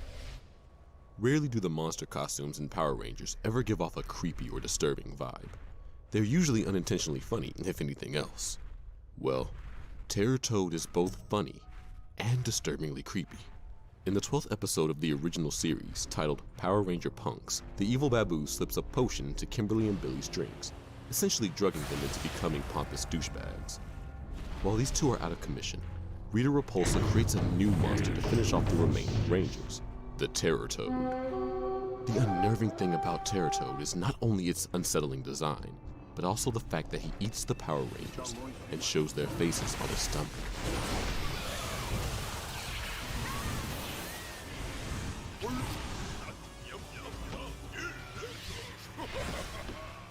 The way he devours the Rangers is so disturbing and grotesque. The disgusting use of his teeth and the gagging noises he makes don't do the scene any favors either. After eating both the Yellow and Black Ranger, the Red Ranger is forced to face the Terror Toad, alone. Thankfully, Alpha and Zordon are able to cure Kimberly and Billy, allowing them to morph back into the Pink and Blue Rangers to assist Red in his fight. Zordon informs them that in order to defeat the Terror Toad, they must cut off his horns and then attack the weak point on his neck. You're going to pay for this, and I'm going to start with you!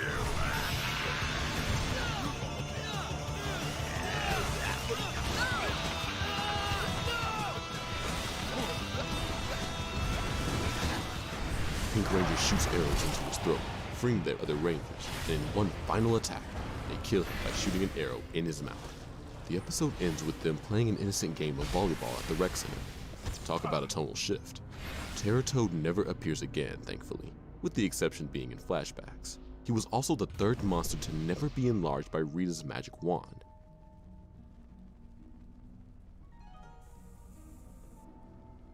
One of Us, Jimmy Neutron. Season 3 of Jimmy Neutron was where things started to get weird. Not that it wasn't weird before, the movie had a giant alien chicken dragon for fuck's sakes. But the tone of the show for its final season got weird, even by its own standards. One moment in particular that highlights this tonal change is in the episode One of Us. The episode starts with Sheen telling Jimmy and Carl about a new show that he's been watching called The Happy Show Show. and they all should watch it because it'll make them happy. Jimmy ignores it and goes to do some weird prepubescent stuff on his computer, like Photoshop him and his crush's heads into wedding photos. However, Sheen is relentless and will not stop bothering Jimmy to watch the show. Soon enough, Jimmy starts noticing that everyone is acting different, being uncomfortably friendly with one another. Libby, did you just turn some music off? Hello, Jimmy. I'm happy to see you. Did you watch the Happy Show last night? His crush, Betty, convinces him to give it a go. So that night he turns it on and is greeted by a kindly old woman named Grandma Taters. He watches 10 seconds of it before turning it off because it's just that bad, and quickly puts it out of his mind. The next day at school, all the kids are desperately trying to get Jimmy to give it another chance. Betty asks him to come over and watch it with him. But as he heads over to her house that night, he sees her watching through the window and realizes that the show is hypnotizing people. Soon, the entire town is after Jimmy, trying to force him to watch the show. Luckily, Cindy, who just returned from a karate competition, has not been affected yet, so the two track down Grandma Taters to put an end to this. After defeating her, it's revealed that she's an alien, and there's actually multiple Grandma Taters.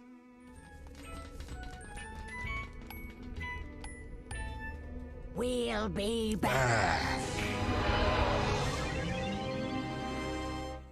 The Happy Show is actually a parody of a real-life Taiwanese children's show called Fruity Pie, which is a bit uncomfortable to watch in itself, but it is ultimately harmless. Nevertheless, it's unnerving to think of such an innocent show brainwashing people like this.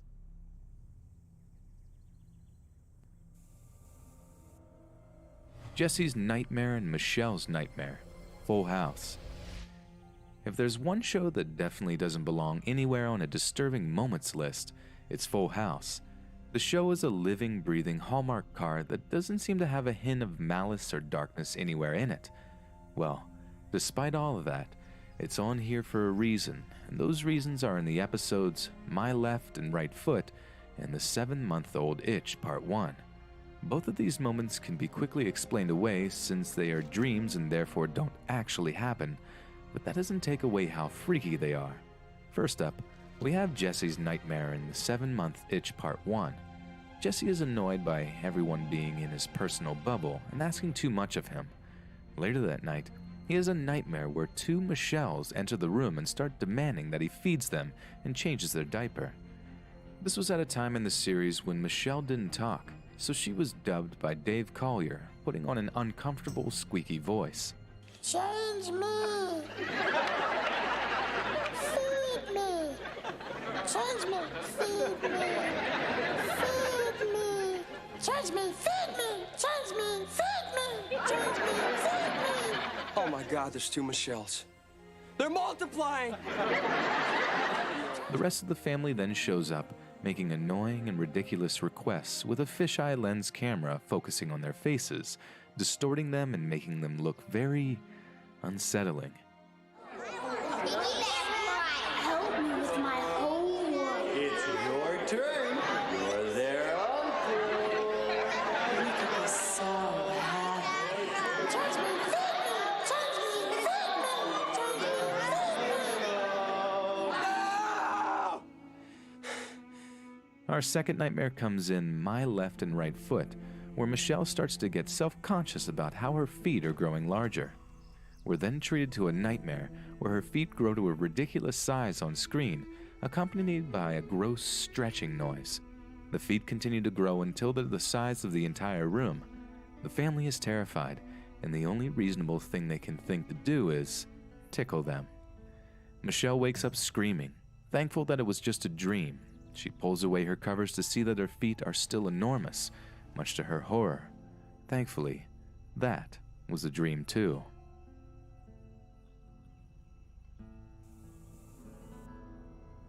The Walrus, Pingu.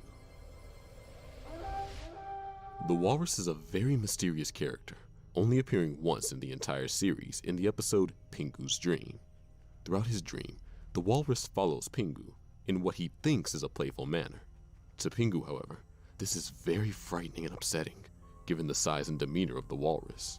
When Pingu meets the walrus at first, he pops up from the scenery abruptly, snorting with a deep voice. He traps Pingu under an igloo and then stretches and squeezes him for his amusement.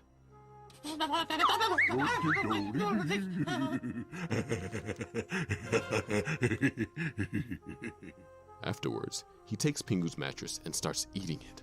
Why he eats the mattress is beyond us. After slowly walking away, Pingu then books it and runs, until he slips and falls down an icy slope. He falls and falls until he reaches his bedroom floor. Turns out, the slope was just his bedsheets. Pingu's mother then coddles him as he sobs and tells her all about his terrifying dream and the walrus that stalked him. The walrus is a disturbing character thanks to his mostly silent demeanor. He is either staring uncomfortably with his dead, black eyes, or childishly snorting when he takes his playful jokes too far. He also has strangely realistic human teeth in place of tusks, not helping the situation. The walrus was so uncomfortable for children that the episode was actually placed on an unofficial ban from broadcast distribution. It was removed from British television in 2003 and was pulled from airing in the United States. It also was never released on VHS in the UK. Despite the censorship, it did manage to air once on PBS Kids Sprout in 2006. There was actually an earlier version of this episode that featured the walrus roaring and making disturbing squealing noises. This was changed to laughter because of how frightening the noises were to children. To end this entry off, here's an uncomfortable scene of the walrus speaking German in the creator Ottmar Gutmann's show reel. Schauen Sie sich mal da haben Sie Modul und Designs und so weiter und so fort. Da habe ich zwar schon mal gesagt, nur die Spezialisten, die wir da verstehen Sie. Zombie Grandpa, Hey Arnold. In the episode Part-Time Friends of Hey Arnold, both Arnold and Gerald decide they need part-time jobs and decide to start working together at Miss Vitello's flower shop. At first, the boys are delighted to be working together, thinking of all the fun they'll have. However, soon Miss Vitello gets injured and leaves Gerald in charge of the store. Arnold finds that Gerald is far better friends than he is boss, and they begin to fight. Arnold quits, and the two vow to never speak to each other again. Later that night, Grandpa Phil tells Arnold about how he and his friend Jimmy Kafka had an argument when they were kids, and led to them never speaking again. The words haunt Arnold all throughout the night, eventually leading to a nightmare. In the nightmare, Arnold and Gerald run into each other on the bus 70 years later. The two still won't talk to each other, but have forgotten why they even started fighting. Suddenly, the distorted voice of Grandpa Phil taunts Arnold from the back of the bus, saying, "What did I tell you, short man?" We see the disgusting, rotting corpse of Grandpa Phil, laughing at Arnold until his jaw falls off.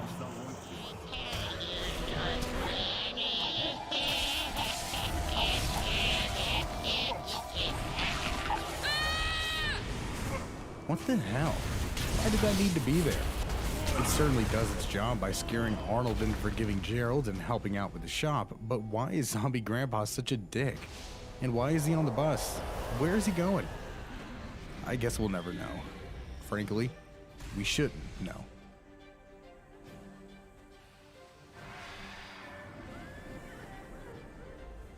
The Haunted House, Samurai Jack.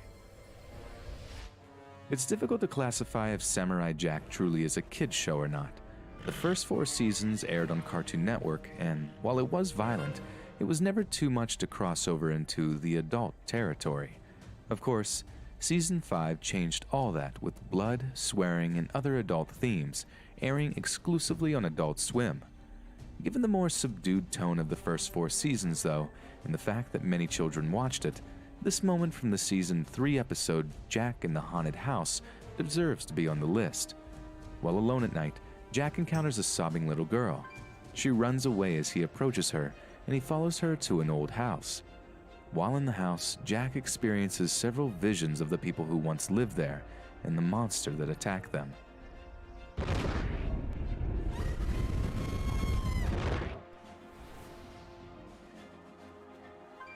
Jack soon finds the girl and suggests they leave, but then finds that all the doors and windows have disappeared. With nowhere to go, the two decide to rest. When he wakes up, he finds the girl missing and hears music and chatter in the distance. He enters a well-lit room and finds the girl sitting around a table with the other family members. At first, Jack is wary, but is soon calmed by tea and small talk. The facade doesn't last for long, though, as the brother's eyes roll up slowly into his skull. The music becomes distorted and flashes of the room's true state of dilapidation begin to seep in. The brother hunches backwards and begins drooling excessively. The mother and father then do the same.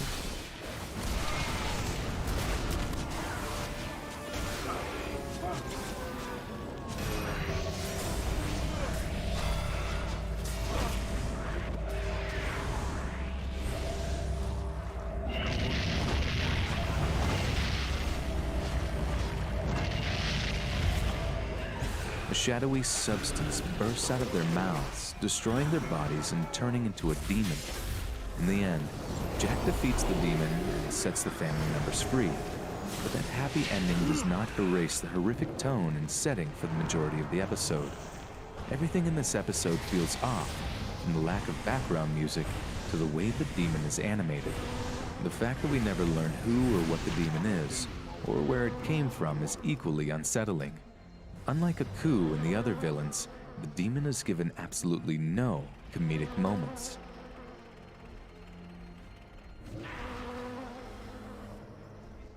Count to 10 with nobody. Sesame Street.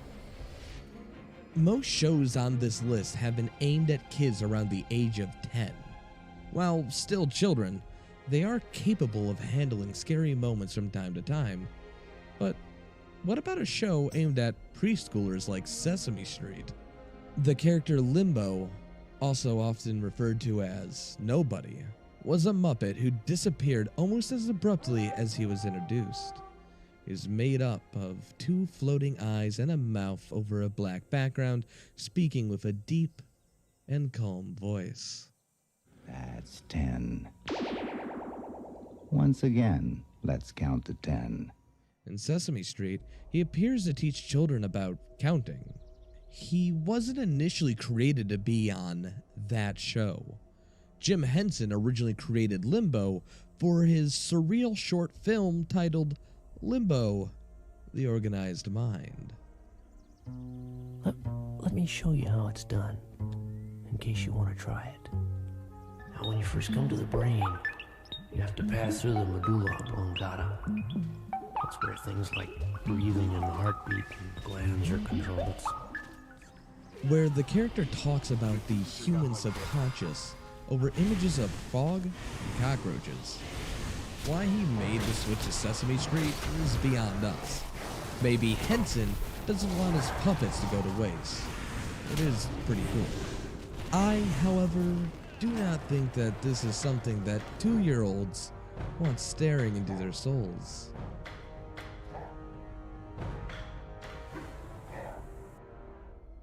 The Mask, Goosebumps. I suppose with a series like R.L. Stein's Goosebumps, some scary and disturbing moments come with the territory. However, the events that occur in the episode The Haunted Mask are notable for being that episode. Every series has one, the one episode that fucks you up, even if you're already expecting something scary. Based on the 11th book in the series, The Haunted Mask is a 2-part episode that follows Carly Beth, a girl who is sick and tired of being seen as timid and scared. With Halloween coming up, she refuses to wear the cute duck costume her mother made for her, and instead looks for something truly terrifying in order to get back at her friends and anyone else who has made fun of her. At a mysterious costume store, she finds an absolutely grotesque mask that she is certain will scare the fuck out of her friends. The creepy storekeeper won't sell her the mask, but to be fair, he does offer her a gorilla mask. But she ends up stealing it and running out of the store. After she puts it on to scare her brother, she finds that it takes a while to get the mask off her face. She also finds that the mask has made her voice more grisly and menacing. The more and more she puts on the mask, the more it begins to take over her body. She becomes a completely different person while wearing the mask, and even attacks her own friends. Eventually it gets to the point where she cannot take off the mask at all, as it has fused with her face. She goes back to the costume store, but the shopkeeper says that removing it is no use. Only an act of true love can remove the mask, and she's running out of time.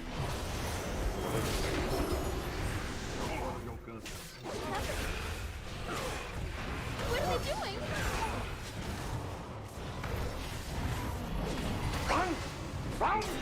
A bunch of other disgusting masks in the shop begin floating in midair and then chase her out to a nearby cemetery.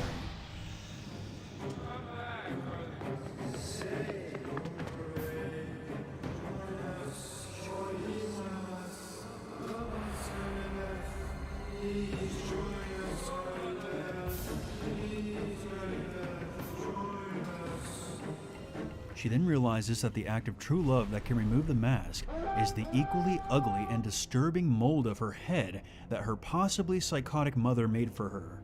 You know, because love, I guess? Earlier that evening, she buries it in the same cemetery that the masks have chased her to.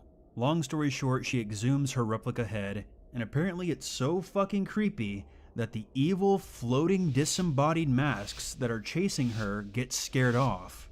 Her own mask then comes off and Carly throws the abomination near the door, instead of fucking burning it. Her brother gets his hands on it and puts it on, and the horror begins anew. Having something cling onto your face is not a pleasant thought, especially if it's something that slowly takes over your body.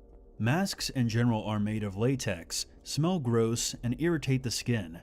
Imagine one stuck on you, sucking the life out of you. That's probably the furthest thing from a pleasant thought as you can get.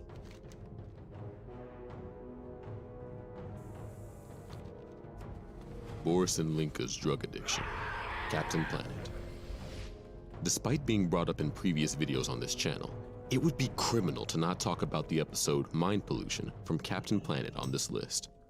This episode feels so real compared to many of the other entries on this list due to how it mirrors the fears many of us have about our friend, family members, or anyone that you know that has suffered through an addiction. A villain named Verminous Scum is selling a highly addictive drug called Bliss, and Linka's cousin Boris becomes addicted to it.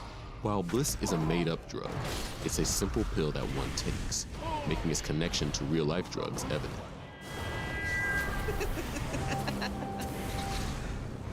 Nothing can bring you down now. Boris becomes agitated and arrogant, and eventually slips a pill into Linka's food, causing her to become addicted as well.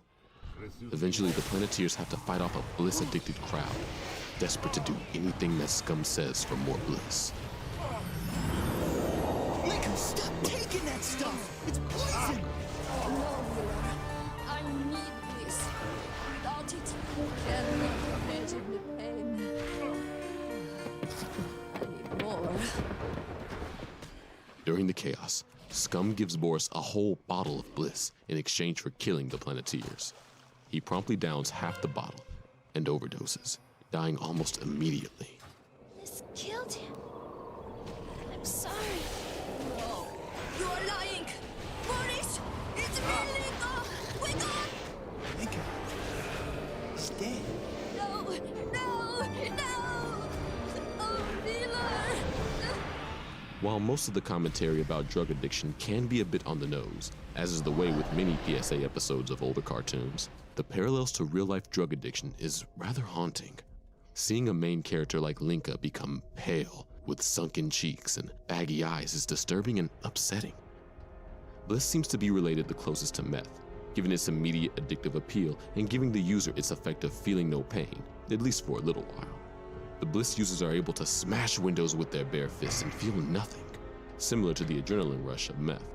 I'm sure this episode did the trick and prevented many kids from taking drugs after seeing Boris die.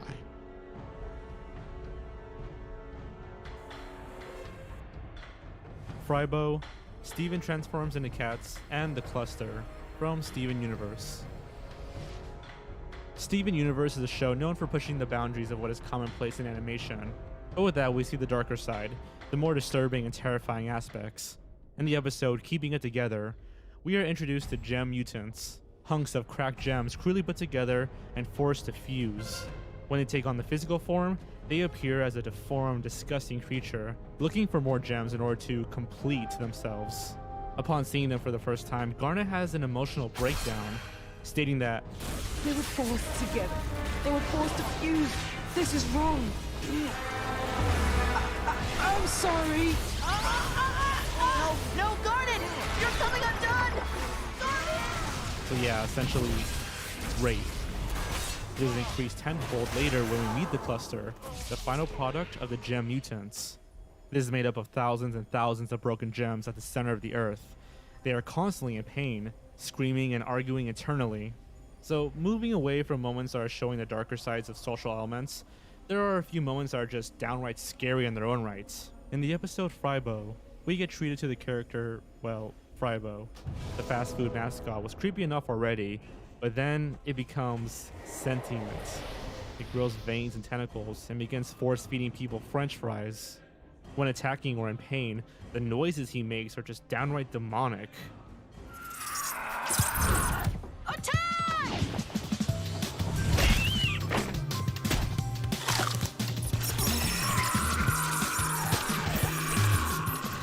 Thank God we haven't seen him since season 1. Last, but certainly not least, are the cat fingers. In this episode, Steven tries to hone in on shape-shifting abilities by turning into a cat. Since he is still pretty new at this, he is only able to turn his fingers into cats at first. Things get out of control, and the cats begin growing out of every bit of his body. Eventually, he becomes nothing but a blob of cat mass.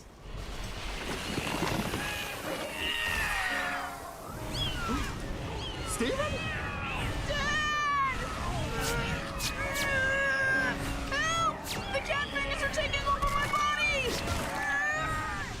I mean, yeah, it's a little silly, but the thought of being consumed by anything, even cats, it's just disturbing. Even Steven sounds mortified.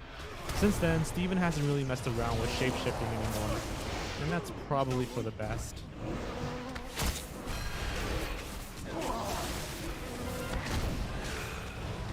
Speed Demon, Powerpuff Girls. As we covered much earlier in the list with Danny Phantom, seeing an alternate terrifying future of a show that you're familiar with is not a good feeling at all. Such is the case in the episode Speed Demon of the Powerpuff Girls. The episode begins innocently enough, with Buttercup waiting for the school day to be over, so she can finally go on vacation with the other girls and the professor to the Bahamas. The school day ends with the 3 girls racing out as fast as they can. Buttercup challenges the other girls to a race home, which becomes incredibly intense.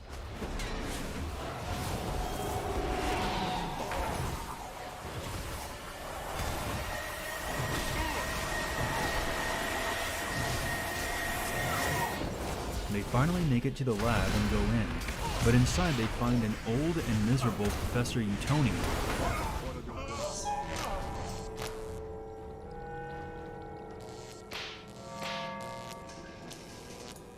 Sugar, spice, and powdered rice?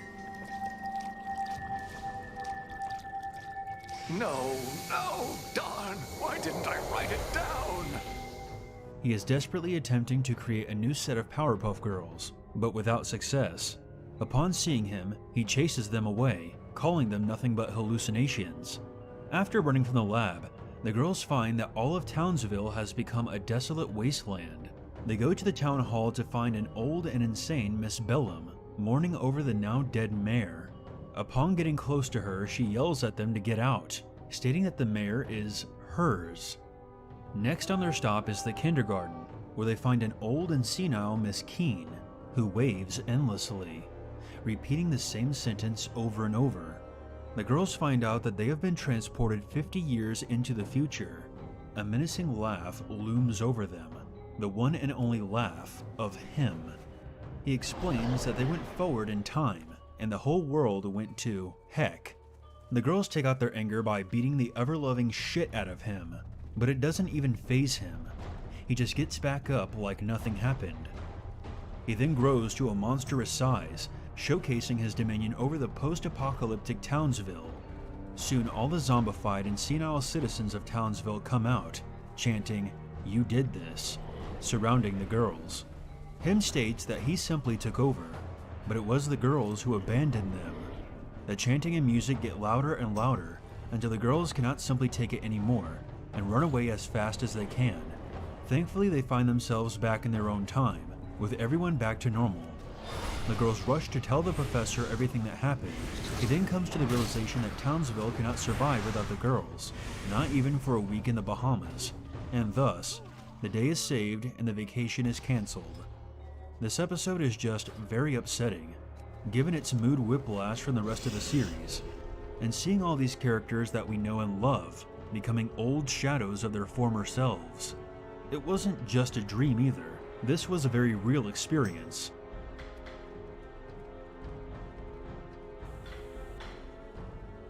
Giant Evil Baby, Mr. Friend, I'm Not Tommy, Rugrats.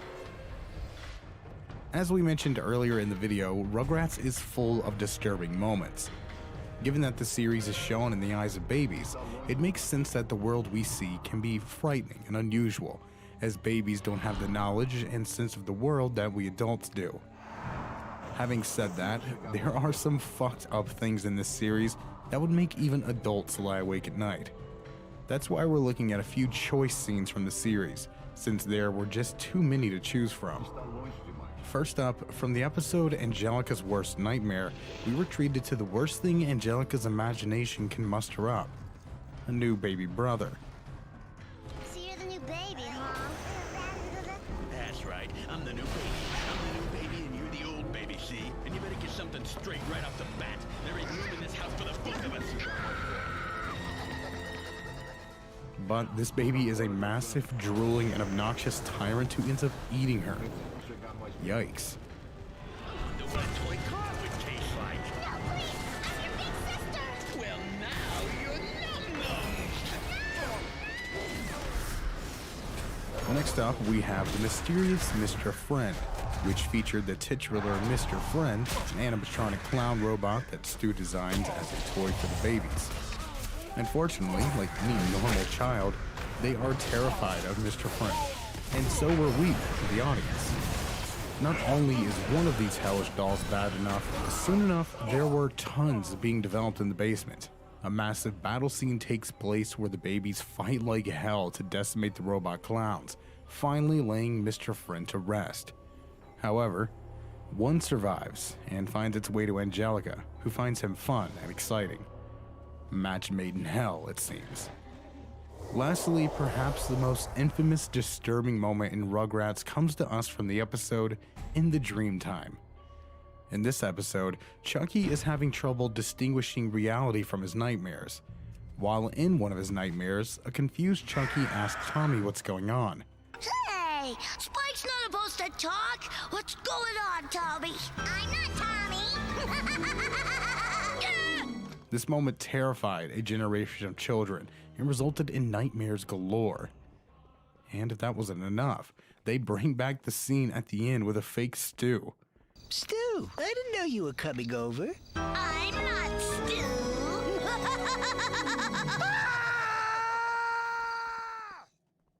Talk about overkill. Rugrats was always very good at nailing the feeling of a fever dream, from the disturbing moments such as in this episode to the more serene, like in the episode Slumber Party.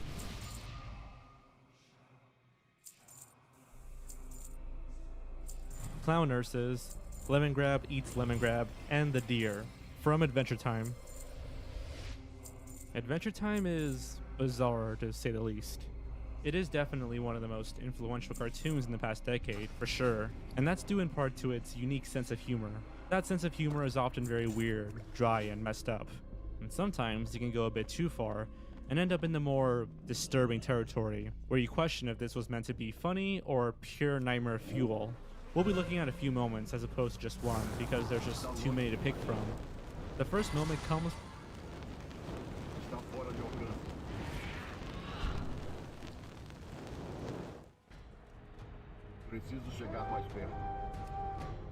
from the episode Another Way, where Finn is treated by some clown nurses after he breaks his toes.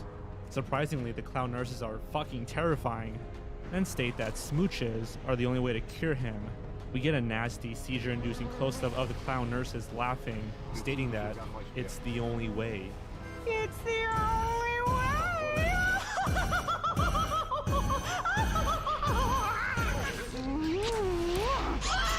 Let me go!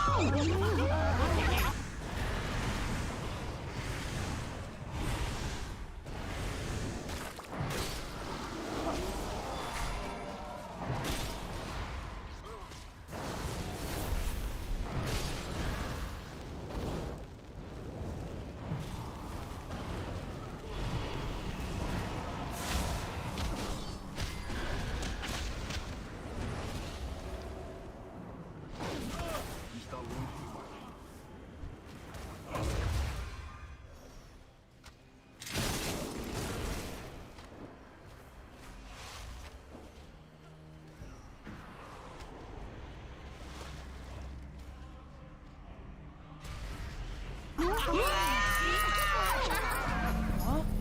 the only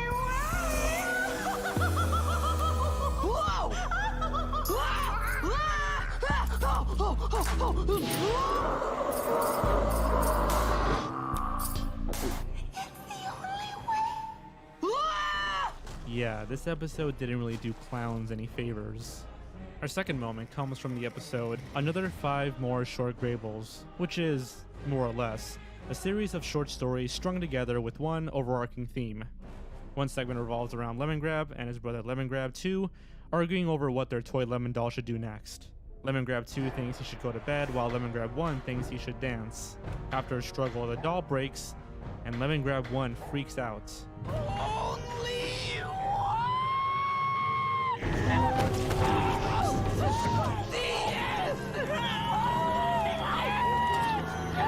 Man, table. That's literally how it ends. Finally, we have the eerily titled episode, No One Can Hear You. Throughout the episode, candy people are disappearing left and right. A conflict between Finn and Jake arises, causing Finn to believe that Jake has been kidnapping the candy people to use as a birthday surprise for him. After finding the missing candy people in the sewer, however, Peppermint Butler explains that Jake is not the one who did this.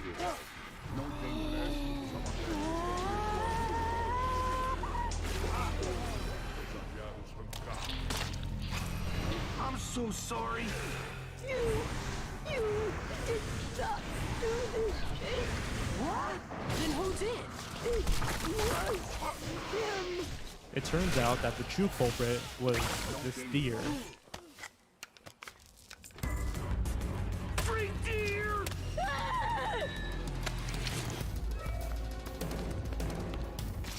The look on this deer's face is the very essence of stranger danger. It's terrifying. The two defeat him, and Princess Bubblegum reveals that the deer just wanted their sugar, but she didn't give any.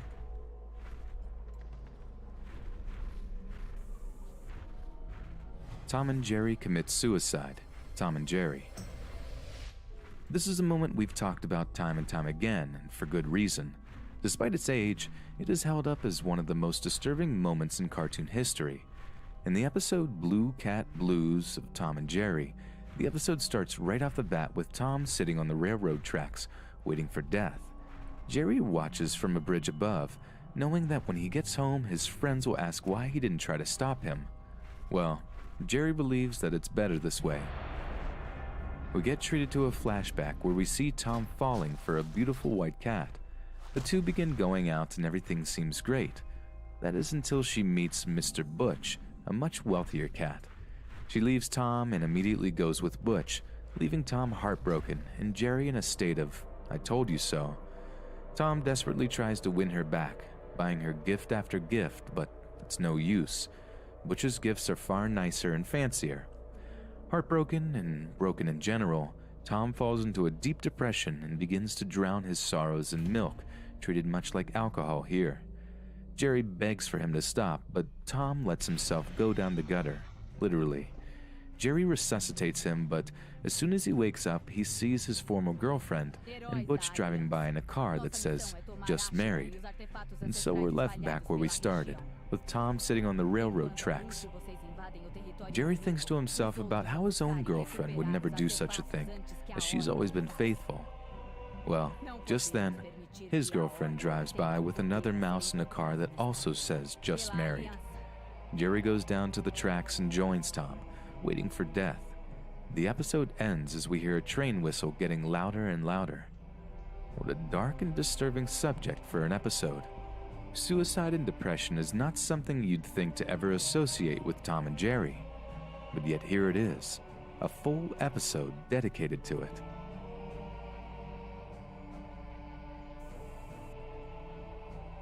Wormy, from SpongeBob SquarePants.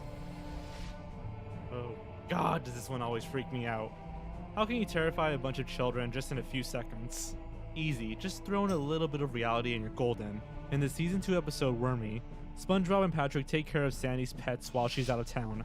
The two then meet the titular Wormy, who they find to be the most precious goddamn thing on earth. After having an amazing day with Wormy, the two leave for the day, and overnight, Wormy goes through metamorphosis, revealing that he's no worm at all, He's a caterpillar. The two return the next day and find this disgusting, horrifying creature sitting over Wormy's corpse, which is really just his empty cocoon. The butterfly escapes the jar and lands on SpongeBob's glass helmets, where we get a nice close-up.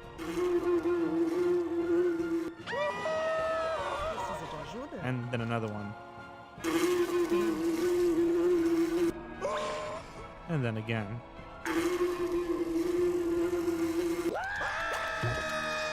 It turns out the footage for the close-up of the butterfly wasn't a butterfly at all, or rather a horsefly taken from an episode of Bill Nye the Science Guy, where he discusses how insect compound eyes work. Just something about close-up bugs really freaked me out, and the fact that it happens over and over again in this episode is just terrifying.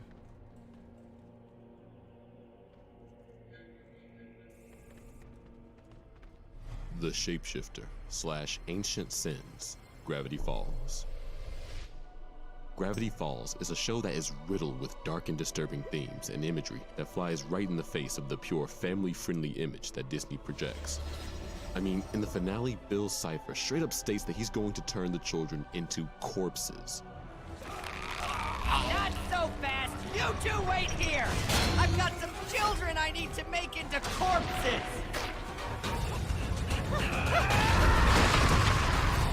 When I get my hands on you kids, I'm gonna disassemble your molecules! You've tricked me for the last time! Yikes. While there were many disturbing moments throughout the series, two in particular take the cake. The first comes to us from the second episode of the second season, titled Into the Bunker. In this episode, Dipper's mysterious journal leads the group to a hidden underground bunker, where they encounter a horrifying creature, the Shapeshifter. As evidenced by its name, this is a creature that can take the form of whatever it wants. This creature was foreshadowed in Season 1 in the form of a warning in Dipper's journal. Well, that warning was not meant to be taken lightly, as this is an extremely dangerous and vicious foe. Also, it's voiced by Mark Hamill, the king of animated villain voices, so you just know it's gonna screw with you. Should I be one or the other? How about both? This form might even be more disgusting than its true form, a pale, slimy insect with deformed limbs. You will never find the author. If you keep digging, you'll meet a fate worse than you can imagine. And this will be the last form you ever take!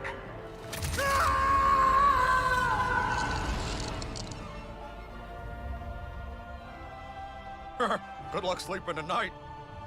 Our second moment comes from the episode Northwest Mansion Mystery, in which Pacifica Northwest enlists Dipper's help to get rid of a ghost that intends on wrecking the party they're hosting. Sounds like a simple little plot on paper, until the ghost actually shows up. First, blood begins oozing from all the severed animal heads on the wall. Yes, actual blood in a Disney show. The animal heads then begin chanting ancient sins over and over as the ghost crawls out of the fire. And to make matters worse, the only advice Dipper's journal has is pray for mercy. No, someone help!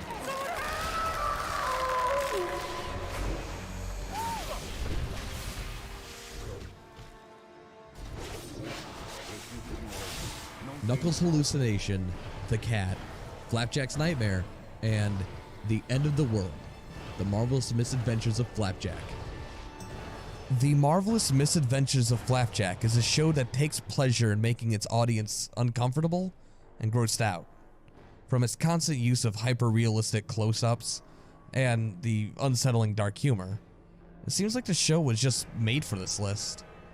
First comes the episode Knuckles and His Hilarious Problem, where Knuckles is revealed to be a candyholic, which makes him act drunk. At his lowest point, he goes through a hallucination that's more than just a little fucked up. Knuckles is tied to a raft in the ocean, as Peppermint Larry and Dr. Barber eerily inform him the only solution to his problem is candy surgery. It's okay, Captain. You're safe now. Here with us, we are Candied Island. So are you. We're all whirling in a candy cosmos. He then sticks his peppermint arms down his throat and vomits candy into Knuckles' mouth. Next, we'll be looking at the cat from the episode Who Let the Cats Out of the Old Bag's House. Flapjack comes across a seemingly normal cat who he begins to play with. Then we see what this cat looks like up close and personal. I think I know what you want. String! Oh. Yeah, that's not a nice image. Its soulless eye sockets and barracuda-like teeth are never acknowledged. They're just there. Next is Flapjack's nightmare from the episode Tee-Hee Tummy Tums. In this scene, Flapjack has a nightmare about meeting someone called the Comb Stranger, who gives combs in exchange for candy. Yes, really. That way. Okay.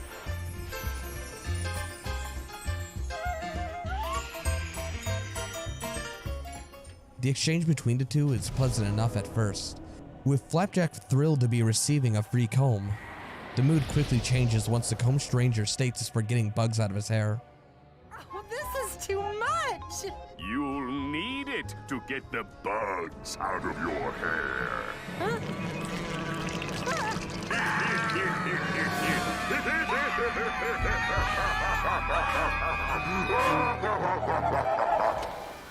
Thankfully, the real Comb Stranger in the episode is nothing like that, but you just don't forget something like that.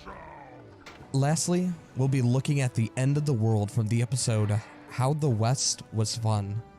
In this episode, Flapjack and Knuckles head west for the first time, believing that the mythical Candied Island lies in that direction. After suffering through many hardships, the two become so dehydrated that they must drink seawater, creating a nightmare-like hallucination world where they see Candied Island, but it melts into a burning hellscape.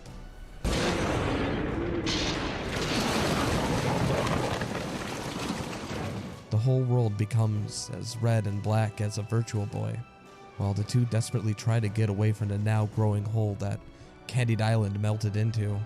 They find themselves in the bathtub of a sea monster who splashes them into a whirlpool. Man the cells, boy. If you know what's good for you.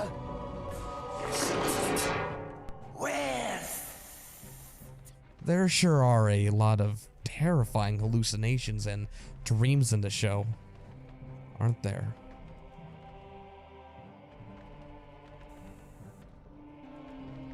Return the slab. You're not perfect. Fred. Courage the Cowardly Dog. Let's just jump straight into this one. You all knew that Courage the Cowardly Dog would appear in some way, shape, and or form on this list. It seems its entire reason for existing was simply to scar children. And it did such a good job at that, you can probably think of at least 10 moments that left you sleep deprived at school the next day. The first is the infamous quote, "Return the slab," from King Ramses' curse. In this episode, Courage finds an ancient Egyptian slab from their farmhouse that's worth $1 million. Eustace refuses to return it to the tomb it came from though, and the family must face the wrath of the curse it brings. Return the slab, or suffer my curse. This night you will be visited by 3 plagues, each worse than the last. Return the slab. Unlike the rest of the show, which is done in 2D animation, the Ghost of Ramses is a rather stilted full 3D model, giving it an otherworldly and frightening appearance.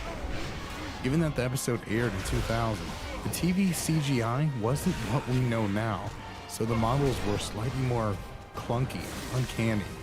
If anything, that just adds to the disturbing nature. There's just something about old 3D models that's terrifying. And speaking of old 3D models, our next entry comes from the series finale, Perfect.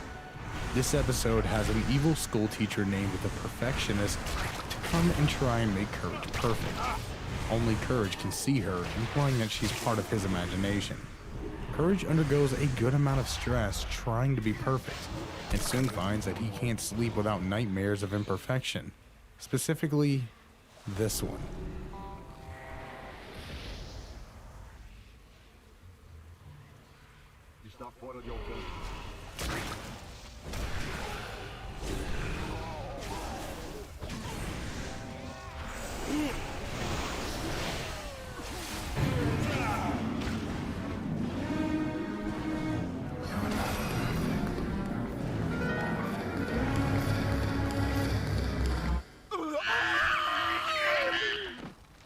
Understandably, this scares the shit out of Courage, and he decides that maybe sleep isn't the best idea right now.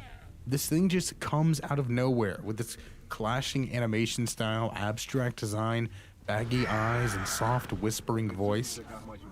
There's a sense of sadness to it, like this creature knows something that Courage doesn't. Maybe he's not perfect either. Who knows? Luckily, we don't have to dwell on that because we have yet another fucked up moment to attend to. The last moment comes from the episode Freaky Fred. In this episode, we meet Eustace and Muriel's nephew, Fred, a barber with a big, toothy smile. Fred likes to speak in rhyme.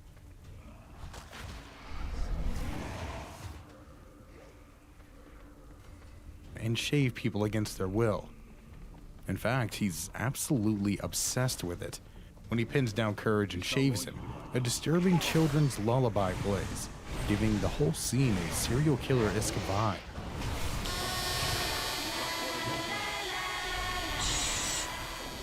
In fact, Fred's entire character seems like a child-friendly way to showcase the dangers of a murderer or rapist.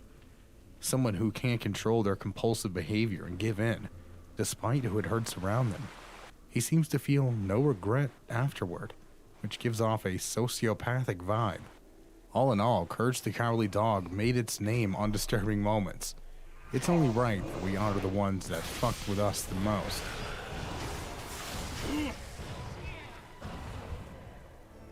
The Vampire, the Swimming Pool Zombie, and the Ghastly Grinner. Are you afraid of the dark? Just like with Goosebumps, it should come as no surprise that there is some seriously fucked up stuff in the show, Are You Afraid of the Dark? They're not just dark, they are advanced darkness. The first topic is the vampire from the episode The Tale of the Night Shift. In this episode, various members of a hospital staff are picked off one by a vampire who has taken up residence in the basement. The main protagonist, Amanda, discovers that in order to turn the staff back to normal, she must destroy the vampire's coffin. It turns out one of the new volunteers, Margaret, is the vampire. She reveals her true form, turning from a young redhead into a green-skinned, demonic man with sharp yellow teeth, blood-red eyes, and thinning white hair.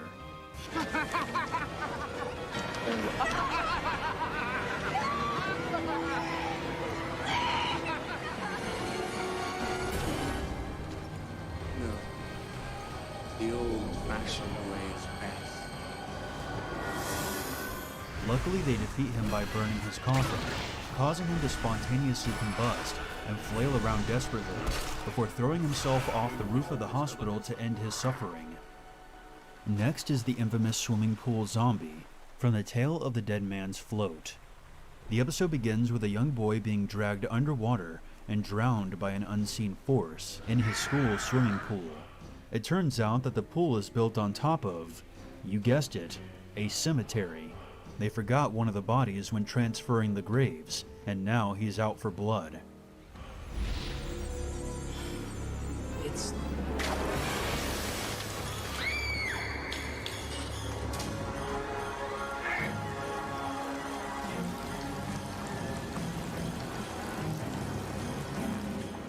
The appearance of the pool zombie is disgusting, with its exposed red flesh and partially decomposed body sitting in the water. The thought of being grabbed and pulled underwater by such a creature is a horrifying thought, struggling and kicking as you desperately hold your breath. But no matter what you do, you can't seem to break free, and things begin to get dim. The last thing you would see is that skeletal face pulling you down. The last noteworthy moment is the Ghastly Grinner, from the aptly named The Tale of the Ghastly Grinner. The Grinner was created as a comic book character initially, but was able to come to life through strange methods involving microwaving the comic? It's not really clear how it works. The Grinner is a psychotic killer clown who imprisoned his creator, who is in the process of writing an issue where he dies. Now in the real world, his goal is to victimize and torture as many people as possible, just for fun. What's the matter, kids? Can't think of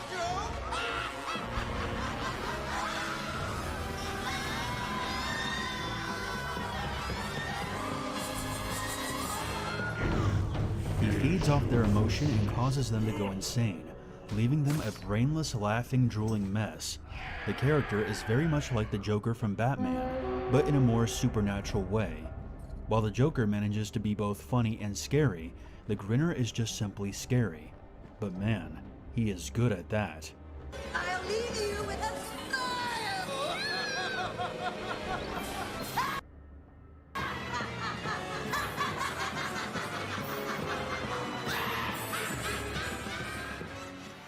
Thankfully, at the end of the episode, the clown is sealed away in the comic world and got his face erased, so we won't be seeing any more of that nightmarish smile.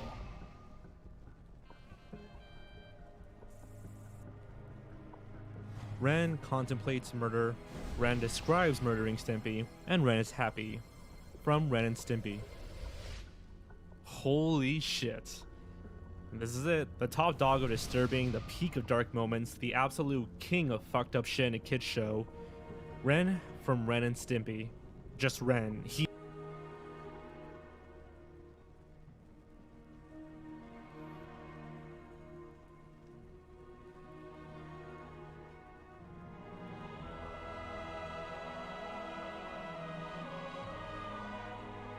He's the moment. Ren is pretty sadistic, abusive, vain, and mentally unstable, often going through violent outbursts that involve trying to murder Stimpy and others. In the episode Stimpy's Fan Club, the two of them receive piles and piles of fan mail, all for Stimpy. Ren becomes increasingly jealous, eventually losing his mind. He regards his hands as dirty due to replying to hundreds and hundreds of Stimpy's fan mail, essentially lying to children in his opinion. He states how easy it would be to end this farce with his dirty hands as he hovers over a sleeping Stimpy. And with these hands, I hope fate a million.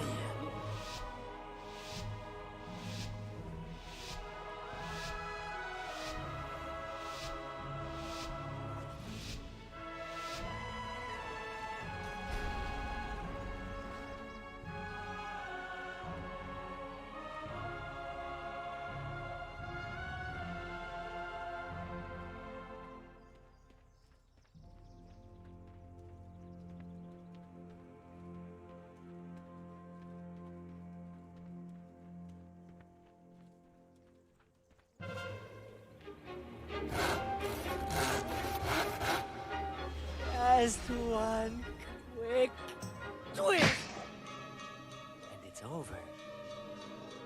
Slowly inching towards him before his brain begins to sting, causing him to scream as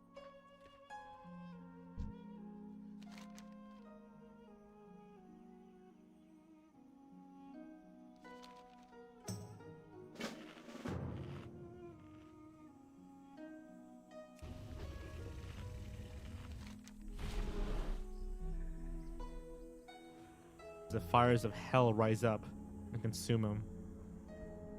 Luckily, Stimpy never learned of Ren's attempted murder. Well, for that instance. In the episode Spien Hoek, Ren's cousin Spien messes with all of his stuff, causing him to lash out at Spien and Stimpy, threatening them with all the ways he's gonna torture them. Oh, what I'm gonna do to you. First, I'm gonna tear your lips out. Yeah, that's what I'm gonna do. And then, I'm gonna gouge your eyes out. Well,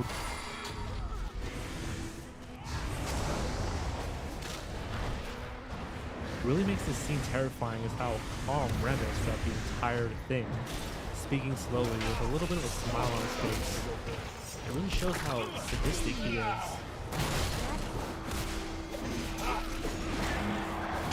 I'm gonna tear your arms out of the socket.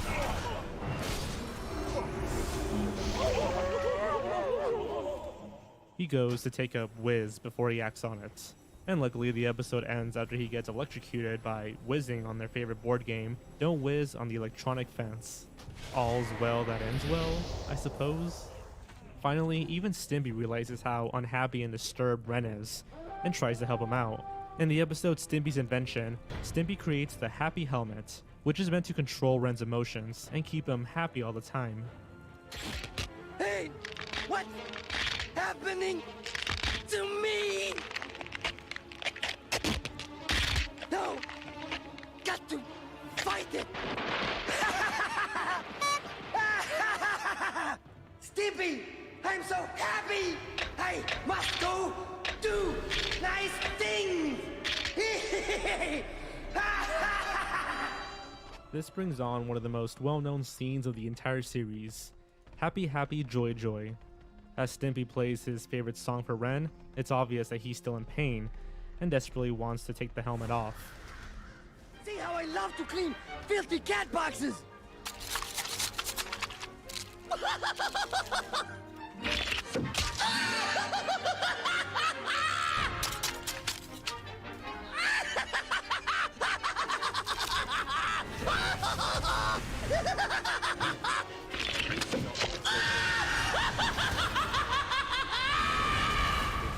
He finds a hammer and begins to bash his own head in and be with the music while smiling.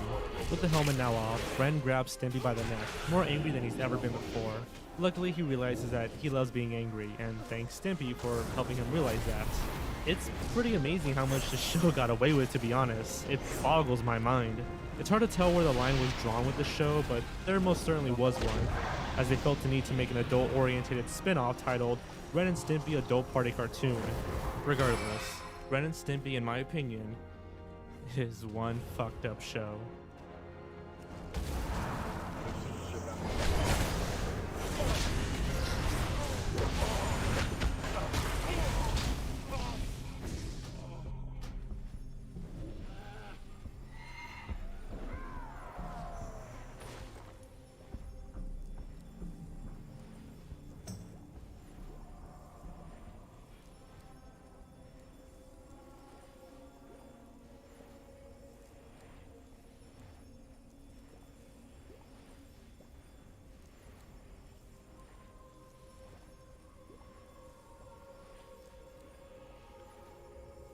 The saddest part of a beloved cartoon is always the end. You stuck with the characters for seasons and seasons just to have their entire story come to a close. It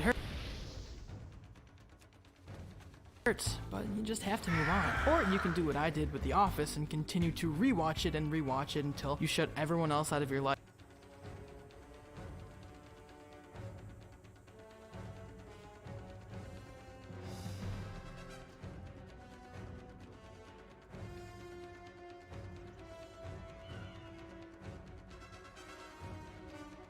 Because they'll never be like the wonderful employees of Dunder Mifflin. But that's why when some cartoons know their ending, they decide to give the characters a nice, happy, fulfilling end. Other cartoons go for an alternate route, where they end on such a confusing and unbelievable note that you can't just help but go.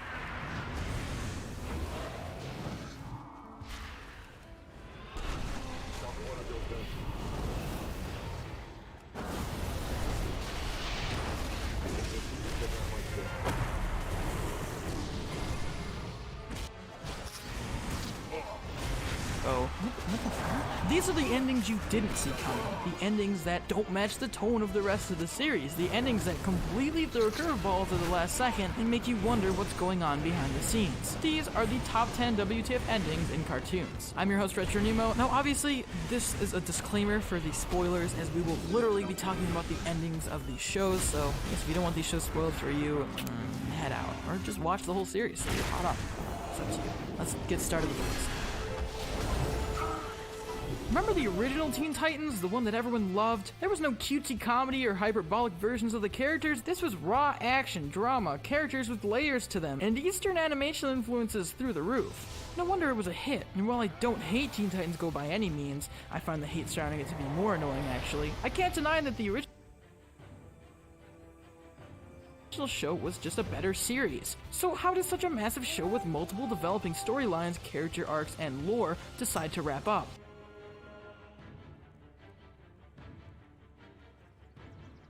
On a Terra episode, of course. Remember Terra? Beast Boy's lover?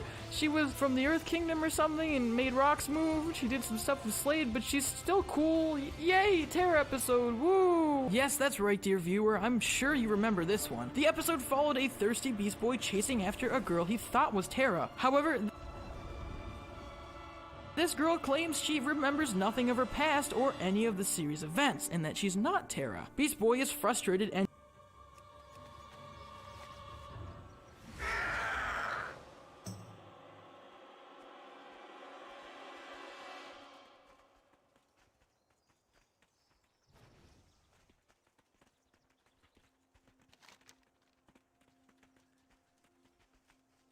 confused as heck because obviously this whole situation's just weird. Beast Boy even has a fight with Slade, who's like, bro, this wasn't me.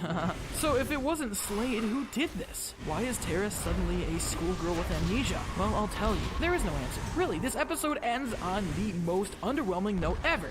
Terra basically tells Beast Boy in the hallway that the girl he wants her to be is just a memory. I'm not gonna lie to you, it's emotional as heck. And it's paired with this beautiful piano music. The whole thing is super well done, but also extremely unfulfilling. Terra just flat out rejects all of Beast Boy's proposals for seemingly no reason. Like, he offers her to be part of the Teen Titans and she turns it down?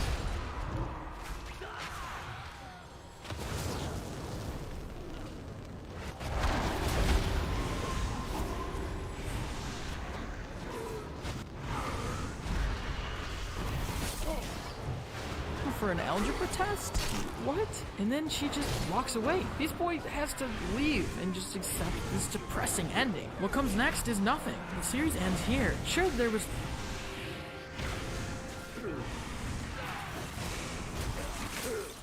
that Trouble in Tokyo movie, and that served as the official ending for the series chronologically, but that movie was completely one off from the show, continuing none of the show's plot points or storylines. And even so, this is still the show's official end. The fact that the episode with the most unfulfilling ending also ended the entire series is just the cherry on top. So why do they have to go out like this? Well, Teen Titans did have a pretty great 3-part finale in season 4. See, the show's team thought that this would be the end of the show. They planned it to end on the 4th season, they thought the series was ending there, so they went all out.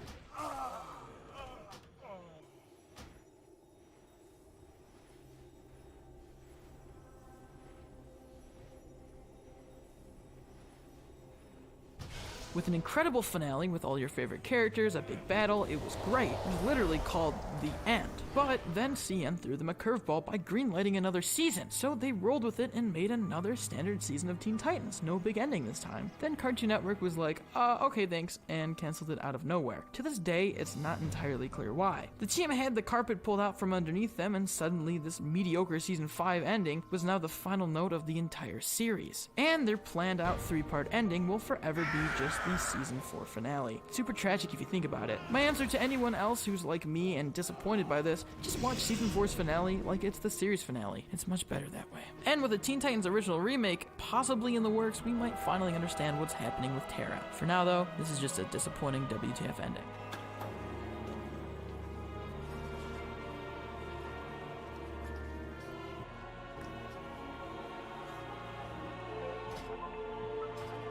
Rocko's Modern Life was not shy to strangeness. I mean, the show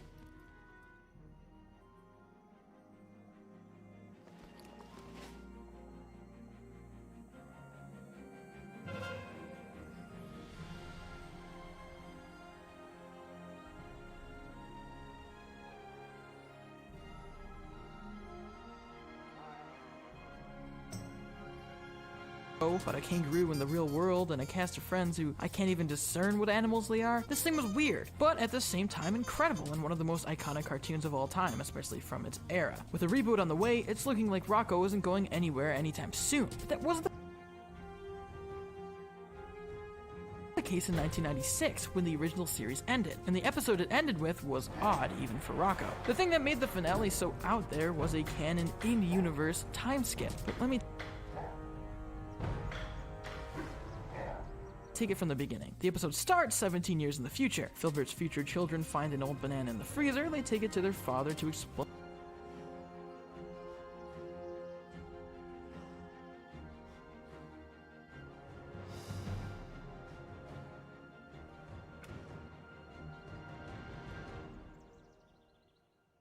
it, and he totally recognizes it because obviously that's how things work. He launches into a backstory. In this story, Big Head is about to launch a monkey into space in this giant rocket he somehow has. Well, Rocco won't have it. He wants to protect the monkey and ends up chasing him into the rocket along with Heifer and Spunky. They launch into space and that's where they stay for 17 years. Immediately after Filbert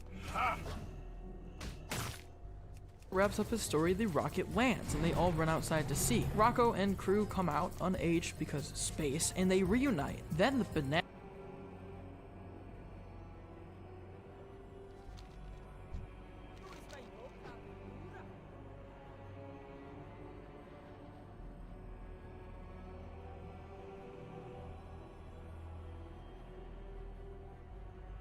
start talking and I start to get confused, and long story short, the rocket crashes into their house and takes them back into space and the episode ends. That's how Rocco's Modern Life ends, with them all being dragged into space, presumably forever. Kind of sad. Now this is the official ending for the series confirmed by Joe Murray. However, it was not the last episode to air. That honor goes to Turkey Time, Floundering Fathers, as they aired that episode out of order on account of Thanksgiving. But this was the last episode made and ever produced, and thus goes down as the last Rocco episode. A fitting end, even though it's kind of weird. That is until the remake comes around. Nice try.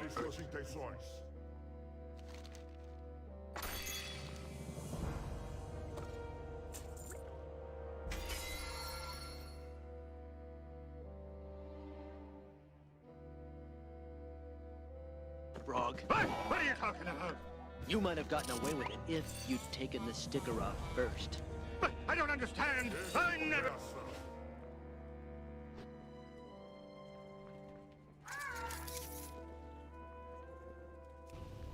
Try to... Save it for the Council of Judgment. Let's go home. Chowder is iconic. In the short 3 seasons that it had, this show proved itself to be one of the most hilarious and original offerings from Cartoon Network. It's not that often that I'll rewatch a cartoon that will make me laugh as much now, if not more, than it did when I originally saw it. Chowder is definitely the latter. One thing that made Chowder so great was its self-aware fourth wall breaking comedy. I was not afraid to admit that it was in a cartoon and they referenced it a lot. 11 minutes later. Boy, that has to be the craziest episode we ever had. So it makes sense that a cartoon with this many show-breaking jokes would have an ending that completely broke logic. And ladies and gentlemen, that's exactly what we got. So the premise of the show is Chowder is Mung Dahl's cooking apprentice. Mung has to pass on all of his cooking knowledge. So it makes sense that the series would end with Chowder getting an apprentice of his own. The cycle continues, he passes it on, blah blah blah, it's really sweet, but Chowder never had much continuity, they never really aged as characters.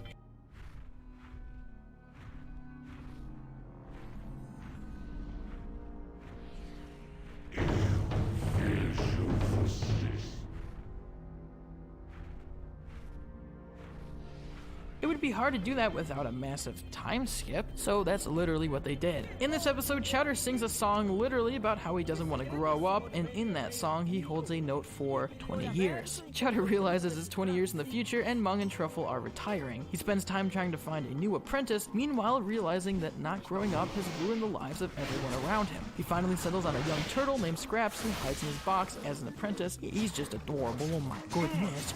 And together, Chowder learns to grow up and cook a dish with Scraps scraps. It's heartfelt. But the craziest part of the episode is the epilogue that talks about how the characters end up. Mung Dahl and Truffles are happily retired, which is sweet to see. Schnitzel gets married to Endive, which is insane in its own right. It's made even crazier when you realize that they both enjoy the marriage. And Chowder, believe it or not, actually ends up happily married to Panini with a ton of kids. The book closes one last time, and the story of Chowder comes to an end. Now, the idea of Chowder jumping 20 years in the future just because he didn't realize he held a note for so long is crazy. It seems like it would be a 1 second bit that they would drop after 1 second. Except this is the canonical series finale. Just seeing a giant 20-something-year-old Chowder who didn't realize he was growing up for 20 years is such a crazy and insane ending, and it's just great. Well, I didn't know he could fly. Oh, sure, anything's possible in one of these 30-minute specials. If you thought that Rocco's Modern Life had a crazy ending, you'd probably be equally shocked by the ending of Joe Murray's other show, Cartoon Network's Camp Lazlo. The series, which followed the adventures of 3 Boy Scouts, Lazlo, Clem, and Raj, at a summer camp, was pretty much one-off. It was a silly show with funny characters. It was just a very cartoony cartoon, like Rocco's Modern Life before it. So how could its ending find a spot on this list? Simple. The series finale had a twist that unraveled the fabric of the entire show. Let me explain. In this episode, Lumpus' Last Stand, Scoutmaster Lumpus convinces people that laundry is holding us all down, and everyone stops wearing clothes. It sounds crazy when I'm explaining it, but this is just like a typical episode of Camp Lazlo. I don't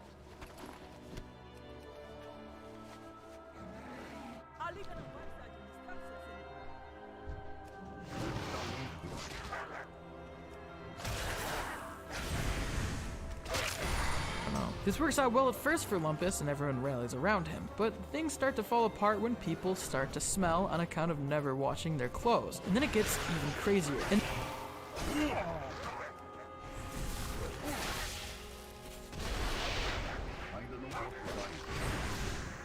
in the midst of everyone calling out Lumpus for his bad doings, an old man comes out and reveals to everyone that he is the real Scout Master Lumpus. The man we knew for 2 seasons as Lumpus was actually an imposter that locked him in the closet. That's right, Scoutmaster Lumpus is a sociopath who locked an old man in a closet and assumed his identity unbeknownst to an entire scout team of kids. But honestly, it's not that much of a surprise if you think about it. Lumpus is a crazy jerk who was a horrible Scoutmaster. It makes sense that he was never really meant to be one. In the original ending for the show, the person that Scoutmaster Lumpus replaced wasn't supposed to be a random old man. It was supposed to be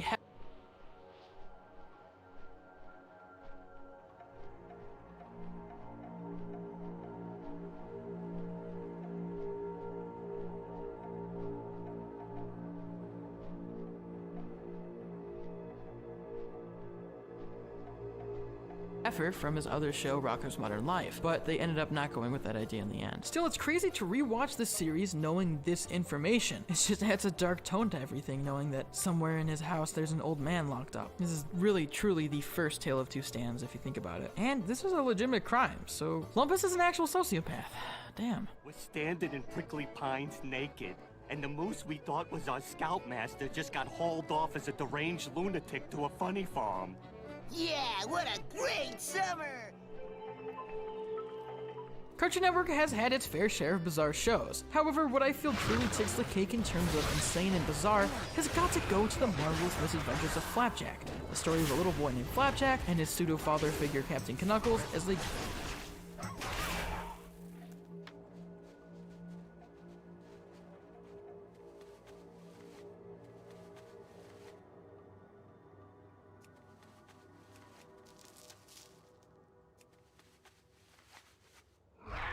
go in search of adventure in Stormalong Harbor and looking for the ever-illustrious Candy Island. The show was straight up insane, and I remember there being like a few times I was legitimately terrified by it, like legitimately terrified. But that's nothing compared to how the show actually ends. Pretty dark. Flapjack and Knuckles love candy, and so they're noticeably excited when the candy barrel has a new item, which is called 1,000 pieces of candy. Guess what it is? They're only allowed 1 per customer because it's so much, but Flap and Knuckles both sneak back in disguises, and they get way too many. What happens when you eat too much candy? You turn into a merman, of course. Duh, haven't you ever read a book, dummy? Banished to the ocean, our heroes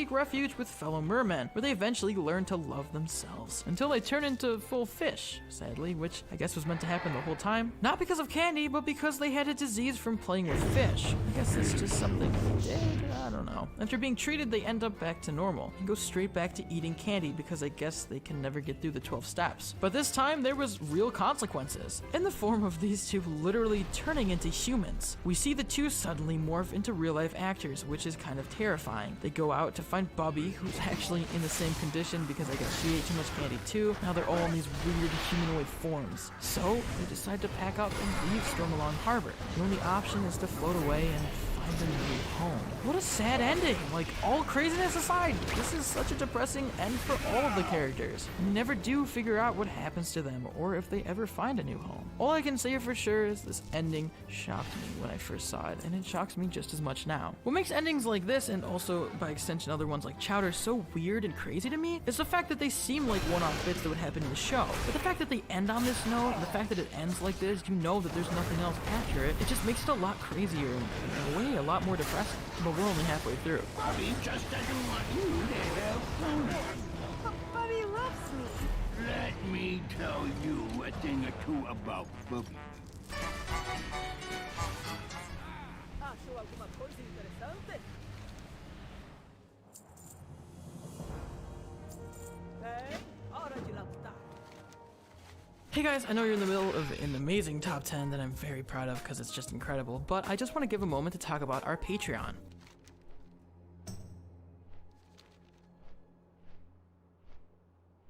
Guys, if you ever thought, how can I help support the Roundtable just a little bit more? Well, you can check out our Patreon. There, for just a little bit of money every month, you can get exclusive access to things like script.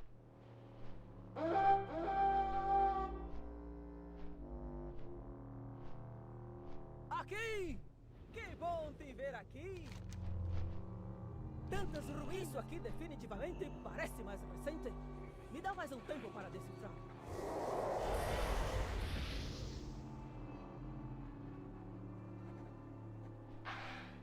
Não tenho um alvo.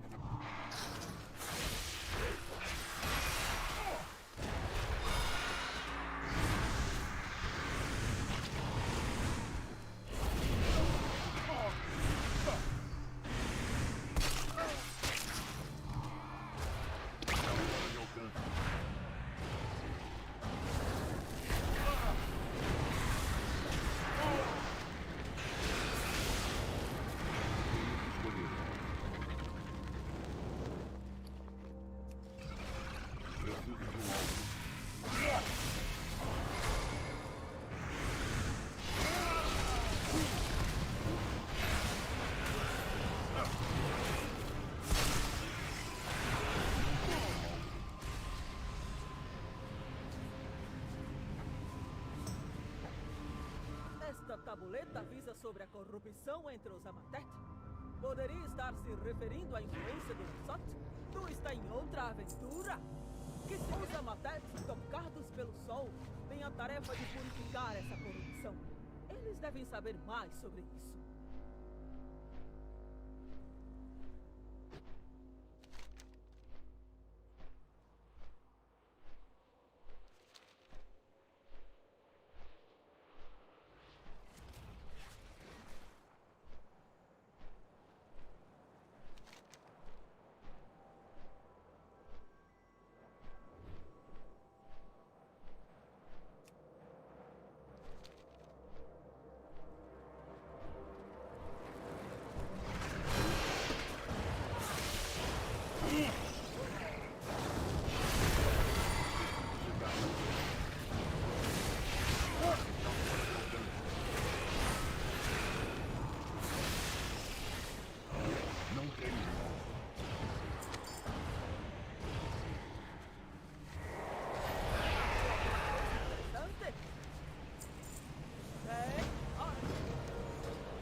signos se referem aos deuses antigos? Deve ser assim que os Amatetes me protegem enquanto eu defendo isso aqui.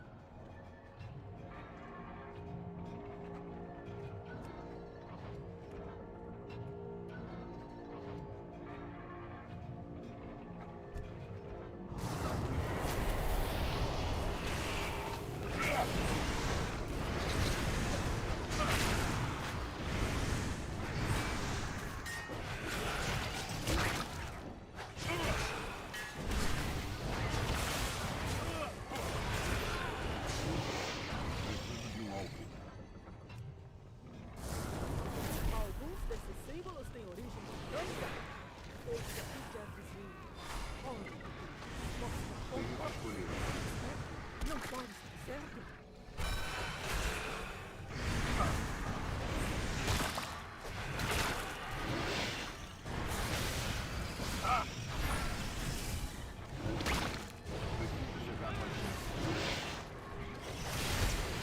Preciso de um alvo.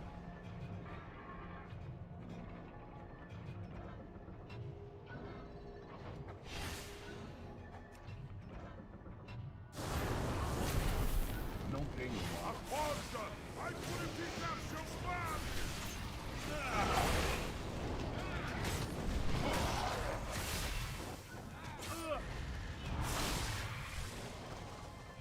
Como vamos?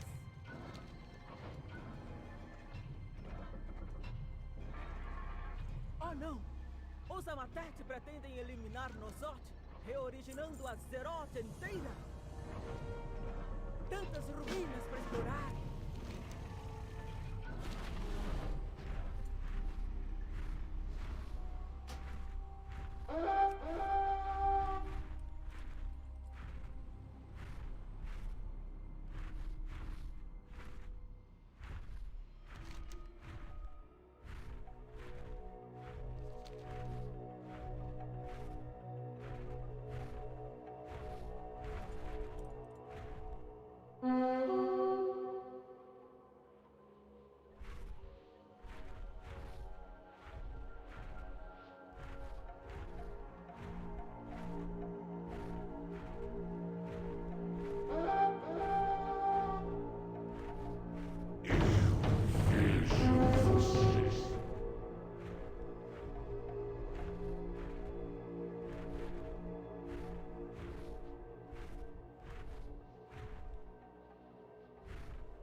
Nós fomos derrotados.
Nós fomos derrotados.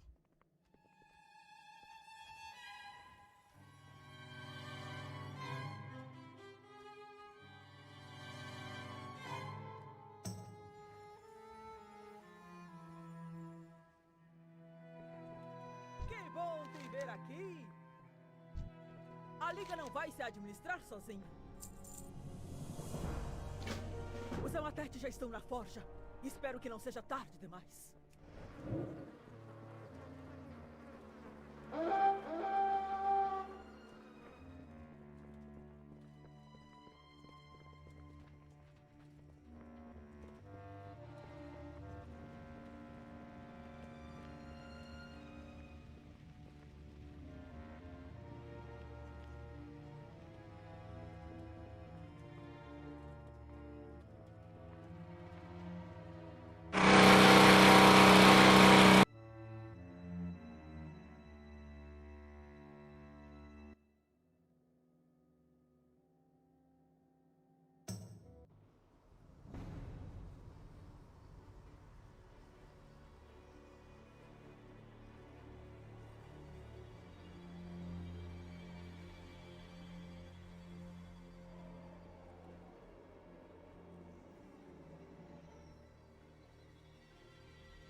Preciso chegar mais perto.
Não tem.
Está longe demais.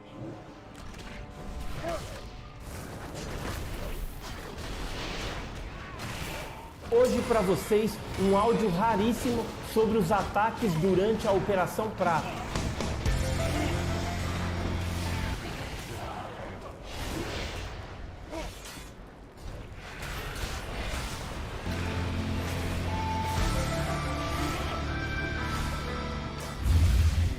Olá pessoal, eu sou o Edson Boaventura Júnior, sejam bem-vindos ao canal Enigmas e Mistérios e hoje a gente está com um áudio raríssimo aí, legendado, que foi feito no dia 6 de dezembro de 1984 e trata-se de um depoimento médico de uma sanitarista de Colares, que é a doutora Velaide Cecim Carvalho, e esse áudio aí, ele foi coletado na época, em 1984, pelo pesquisador Daniel Rebisto Giese, que escreveu esse livro aqui, Vampiros Extraterrestres na Amazônia.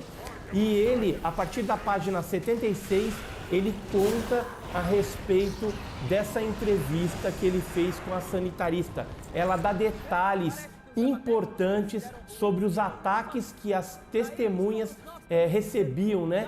Naquela época que as luzes apareceram no norte do nosso país e projetavam um foco de luz e atingiam as populações ribeirinhas. Então você vai saber nessa fita aí detalhes interessantíssimos sobre esses ataques. Eu queria agradecer de antemão a disponibilização dessa fita pelo Carlos Alberto Machado, que é um ufólogo do grupo CIPEX, e também queria agradecer ao meu amigo Daniel Rebisto Giese por esse importante registro que foi feito em 1984 sobre essa famigerada Operação Prato, que foi pesquisada na época pelo primeiro Comando Aéreo do Pará, o primeiro Comar, tendo à sua frente o comandante ali, o capitão Irangê Holanda. Outra coisa que eu queria pedir para você aí, se você não é inscrito no nosso canal, se inscreva no nosso canal, se torne um membro, nos acompanhe nas redes sociais, clica no joinha aí. Sem mais delongas, vamos agora para esse interessante áudio.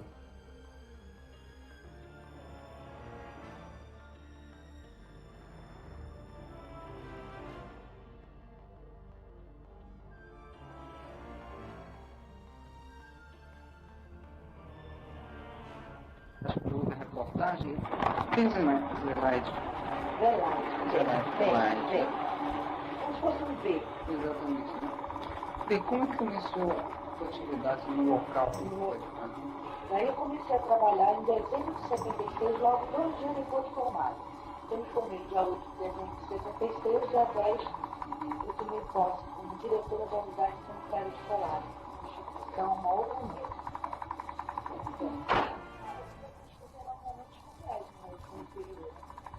As coisas complicadas, escola, aquelas coisas, doemos bem. Quando chegou setembro, depois da Semana da Pátria, me lembro bem pelo seguinte, porque houve o desfile, eu estava lá, a cidade era normal, estava aquelas suas crendices mesmo de pescador, cidade praiana, cidade praiana, eu morava na beira da praia, com as 3 empregadas, a pretora e a dentista, que são meus amigos, até hoje. Depois da Semana da Pátria, eu comecei a ser procurada por pessoas na própria unidade que se diziam atacadas por algo que eles chamavam de chupa-chupa. Como é que surgiu o gatilho? Foi lá que surgiu, porque foi o primeiro local que apareceu, foi Valadares. Não foi na Vigia, não foi no Mosqueiro, tá? Nem foi em Santo Antônio do Tauá, foi lá. Porque ela é a praiana, ela é a cidade praiana, as outras não são mais centrais. Então, aí houve um descrédito da minha parte, sabe? Eu achando que era crendice, que era até problemas assim, de bruxaria, que eles acreditassem, tudo bem. Mas aquilo foi se repetindo durante a semana toda, com uma insistência. Um dia vinha um, outro dia vinha outro paciente. E eu, no princípio, eu não me preocupei em examiná-los, só em escutar. Isso é o mal de todo médico que é formado, né? Ele se forma cheio de vaidade e ele acha que tudo é palhaçada, e só vem de cima que é real. Na segunda semana, aquilo se tornou tão repetitivo que eu passei a examinar as pessoas que se diziam atacadas. E eu via, Daniel, coisas assim que eu nunca vi, nem pude explicar, porque não existe nos meus livros. A área que eles diziam que tinham sido atacados apresentava queimadura semelhante às ações do raio de cobalto. Sabe o que é cobalto? Quando o cobalto bate na pele, queima, tá? Fica aquela parte enegrecida. A alopecia, como você sabe que a alopecia faz todos os pelos de uma vez só, inclusive com raiz e tudo. E aquela parte descasca posteriormente, né? Por exemplo, quando eles eram atacados no tórax, o hemitórax atingido descascava e o outro ficava íntegro. Os pelos ficavam íntegros do lado não atacado e caíam por inteiro do outro lado. E eles sempre me apontavam o local da chupada, que no princípio eu não podia visualizar por causa da pele, que se encontrava enegrecida. Mas esse enegrecimento era súbito. Se ele era atacado de noite, de manhã ele já estava negro. Mas é uma queimadura. Deixa eu te definir como seria essa queimadura. Ela não forma bolhas. Não forma bolhas. Ela não é semelhante a uma queimadura tipo fogo, tipo água quente. Ela é tipo raio. É idêntica ao raio de cobalto. Não, não há dores. Não há dores. Há vermelhidão, que depois enegrece, fica enegrecida, cai os pelos. Eles não referem dor. Eles só referem a... Não. É igualzinho queimadura de raios de cobalto. Eles só referem um ardor discreto. Quando a pele, no segundo ou terceiro dia, começa a cair, a gente vai visualizar os dois orifícios que eles apontam desde o princípio. São dois pontos semelhantes a furadas de agulha, paralelos, tá? E bem próximos. Como se fossem assim, dois orifícios feitos por um grampeador. Isso que mais me impressionou, porque todos tinham isso. Todos, nenhum deixava de ter. E eram homens, geralmente. Homens, mulheres, rapazes, só não crianças. Nunca atendi criança. Aí eu comecei a registrar em relatório, com aquela vontade de mandar e aquele medo de me tornar ridícula. Sabe? De pensarem, poxa, foi superior e já ficou cheio de hábitos.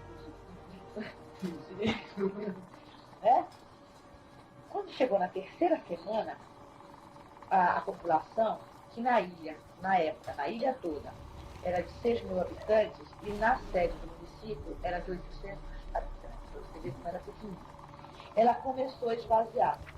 Os ônibus que só faziam uma viagem por dia passaram a fazer 2, 3, porque a procura de passagem era muito grande. A primeira pessoa que fugiu da cidade, por incrível que pareça, foi o delegado.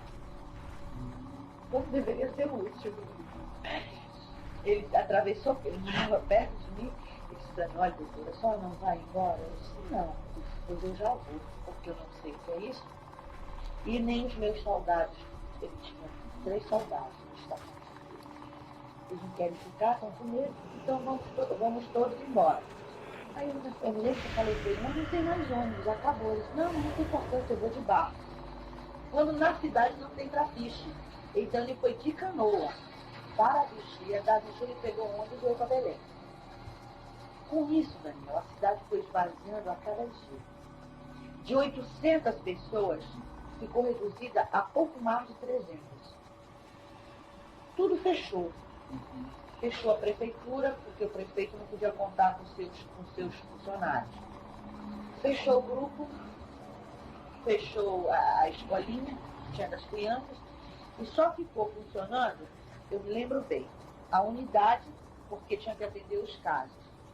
E mais nada, porque nem o fundo rural continuou aberto. Mas o principal motivo que fez eles fecharem foi porque eles não dormiam de noite. Eles passavam a noite acordados vigiando a população. De dia, eles não queriam trabalhar. E eu tinha que trabalhar porque eu tinha que atender os pacientes. Tanto prova que a dentista não trabalhava. Porque ela não tinha necessidade de trabalhar. Mas eu tinha para atender os casos. Porque, inclusive, nessa época dá muita crise de histeria, né, na própria população. Muitos que nem são atacados começam a passar mal com medo de serem atacados. Eu pedi à Secretaria de Saúde permissão para me ausentar da cidade, para vir para minha casa. E foi negado, porque eles não acreditaram e acharam que eu tinha que continuar. E eu continuei. O prefeito, todos os sábados, ele comprava pistolas, e mandava juntar latas e distribuía café para a população. Então, quando chegava 6 da tarde, todo mundo começava a vedar os orifícios das casas com jornais, os buracos de telha, janela, tudo era vedado, buraco de fechadura. Até a minha casa, empregada de trabalho, de botar nas vidraças, porque a minha casa era a única de alvenaria da cidade toda, mas tudo era madeira e barro. Então ela botava jornal nas vidraças, ela entupia todos os buracos de telha com jornal, isso ela começava desde cedo fazendo. E até os buracos da fechadura, porque eu queria meter a chave e não podia estar entupida de papel. Tudo para não entrar o raio, porque o raio, segundo eles, entrava através de orifícios. Ela não conseguia entrar num local totalmente vedado, o que é difícil, porque no interior as casas são muito abertas. Então, começava isso. 6 horas da tarde, nós íamos para as portas da porta, né? Era distribuído café, as pistolas, que eu tenho pavor, que eu nunca arrisquei, e as latas para que eles batessem, na tentativa de não deixar eles baixarem mais do que eles já baixavam. Chegaram a baixar muito. Inclusive, eles tentaram, né, naquela noite que eu estava lá, eles tentaram aterrissar no futebol, o único campo de futebol que tinha na cidade. E o pessoal da aeronáutica correu da praia para o campo de futebol, que ficava na estrada, para tentar entrar em contato com eles. Mas aí a população chegou na frente e afastou pistolas e baques. Então isso para eles foi um horror, porque eles passaram uma semana conscientizando a população de que eles não existiam, tá? Mas que quando eles apareceram, olha só a experiência, né? Que não era para se fazer absolutamente nada para espantá-los. Mas é difícil você conhecer o caboclo da Amazônia uma coisa dessa. Então, nessa época, houve muita afluência de políticos, né, deputados estaduais, pela área, para lá, né? Inclusive, eles faziam gozação, diziam que eles eram pilotados por mulheres verdes e de cabelos negros. Isso na base da gozação deles. Então, voltando, então nós comentávamos, nós não, porque eu não batia lata, nós ficávamos batendo lata, fazendo pistolas até o dia amanhecer. Aquela barulho. Então, como eu tinha que trabalhar, eu acho que eu era a única que dormia na cidade. Mas um sono perturbado, porque toda hora era uma pistola, era um baque, eles faziam um revezamento para bater. E o número de carros cada vez aumentando. Porque no princípio, Daniel, as pessoas não foram atacadas na sede, e sim nas vilas. 7 vilas. Além da sede, tem 7 vilas. O primeiro paciente que eu atendi, ele era de uma vila chamada Fazenda. E foi um rapaz. Um rapaz de 18 anos. Ele foi namorar, depois voltou para casa e dormiu com roupa e tudo, com a janela aberta. Sem me contando, a janela aberta. Por volta de umas 2 horas da madrugada, que ele calcula, mas que ele não tinha um relógio, ele foi despertado por uma sensação assim, de calor, sabe? Ele tentou abrir os olhos pela janela onde ele tinha a casa ali. Cuidado com os viventes. Pela janela onde ele estava com a rede armada, ele viu que entrava um foco luminoso de coloração azulada. Azulada, nunca amarela, semelhante à luz elétrica, azulada, que incidia em cima do peito dele, tá? E que paralisava. E eu perguntei, mas por que você não gritou em socorro? Mas eu não pude, doutor, porque eu não podia mover nem um dedo meu, eu estava completamente paralisado. E eu ainda perguntei de medo, e ele disse, não era medo, é porque eu não podia mesmo. Quando o Arthur se tornou insuportável, que eu pensei que estava morrendo, aquele feixe de luz saiu de mim e recolheu como se tivesse sido puxado por alguém. E eu fiquei liberto, abri a boca e pedi socorro. Aí levaram ele de manhã cedinho para a unidade. Ele foi o primeiro paciente que eu atendi. Ele apresentava a queimadura no tórax inteirinho. Esse não era só no tórax, era todo o tórax. Ele estava queimado. Eu ainda achei, como ele foi o primeiro, que ele devia estar bêbado. E que aquela queimadura ele devia ter conseguido com briga. Mas como era uma queimadura diferente de tudo aquilo que eu tinha visto, eu fiquei encucada. A segunda paciente minha foi uma moça. Foi numa localidade chamada Genipaúba, Fugiu. A janela da casa dela, Daniel, não tinha, elas deram um pedaço de pano. Era um pano que eles colocavam. E ela foi queimada, só que como ela estava dormindo de lado, ela foi queimada pelo pescoço. Inclusive os orifícios eram semelhantes ao pescoço, fazendo com que os funcionários da minha unidade dissessem que era um vampiro, que era próximo ao seu pescoço, então ela estava de lado e queimou assim. A terceira paciente minha, ela morreu. Aí eu não trouxe o Renato Chaves, os primeiros servidores do Estado, mas quando chegou nos servidores do Estado, eu deixei que o prefeito tomasse as providências, porque eu tinha no carro dele, meu carro estava sem gasolina. E ele levou para o Renato Chaves. O Renato Chaves, eles não souberam dar causa do diagnóstico, mesmo a gente explicando o que ela estava sentindo, que eu tinha não acreditaram, fizeram aquele ar discreto, né? E deram como causa a morte a única coisa que realmente mata no mundo, que é a parada cardíaca. Eu me lembro que ela, de manhã cedo, essa morava na sede, que estava atrás da unidade. Era uma senhora, essa é a terceira, é uma senhora. Foi o seguinte, de manhã cedo eu cheguei na unidade, era por volta de 7h30, e disseram que uma senhora tinha sido atacada pelo baixo e estava me esperando. Aí eu me preparei.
Espero que seja bom.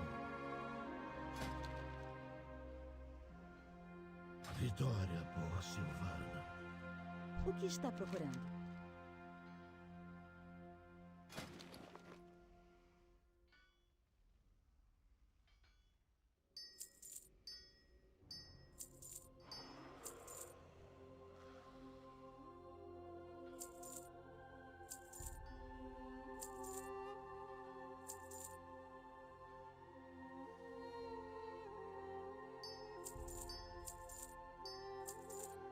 Boa viagem.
Olá.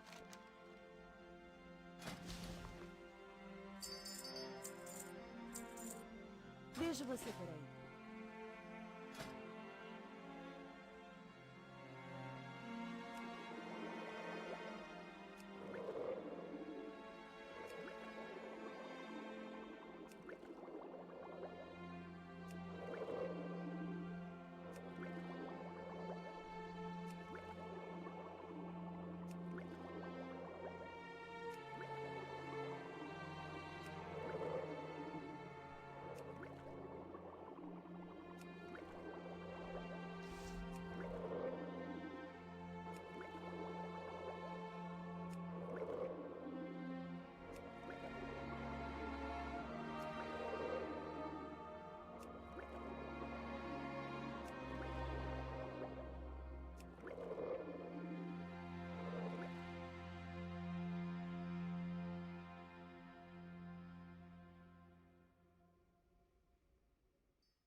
Como vai você?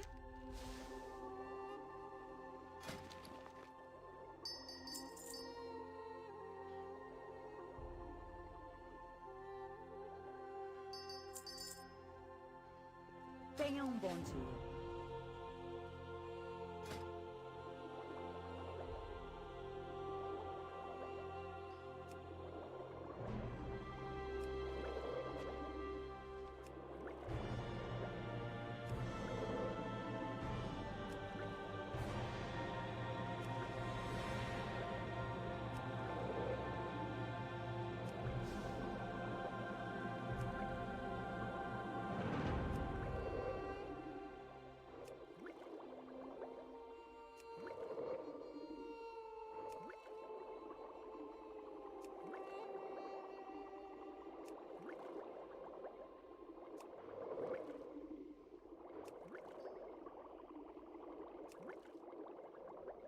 Gente, olha, eu moro num condomínio, fui buscar lá na portaria. Olha o que chegou pra mim. Tamanho dessa caixa. Agora eu vou subir pra fazer um unboxing bem legal pra vocês. Vamos lá? Oi, pessoal. Então, eu cheguei aqui em cima, olha. Eu moro bem em cima. Tive que subir com essa caixa pesada. Bom, pessoal, eu coloquei a caixa aqui embaixo pra abrir, pra mostrar pra vocês tudo que veio na caixa. Só que assim, antes eu quero falar pra vocês ficarem até o final, que vai ter uma novidade bem legal que eu quero muito contar pra vocês. Então, vamos lá. Primeiro aqui, ó, esse aqui que já tá, ó, saindo da caixa, que é a maleta de pintura. É uma maleta cheia de materiais artísticos de pintura da Bubu, que é muito fofa. Nossa, esse aqui, eu já fiz resenha dele no canal, mas vou fazer mais desenho com ele aqui.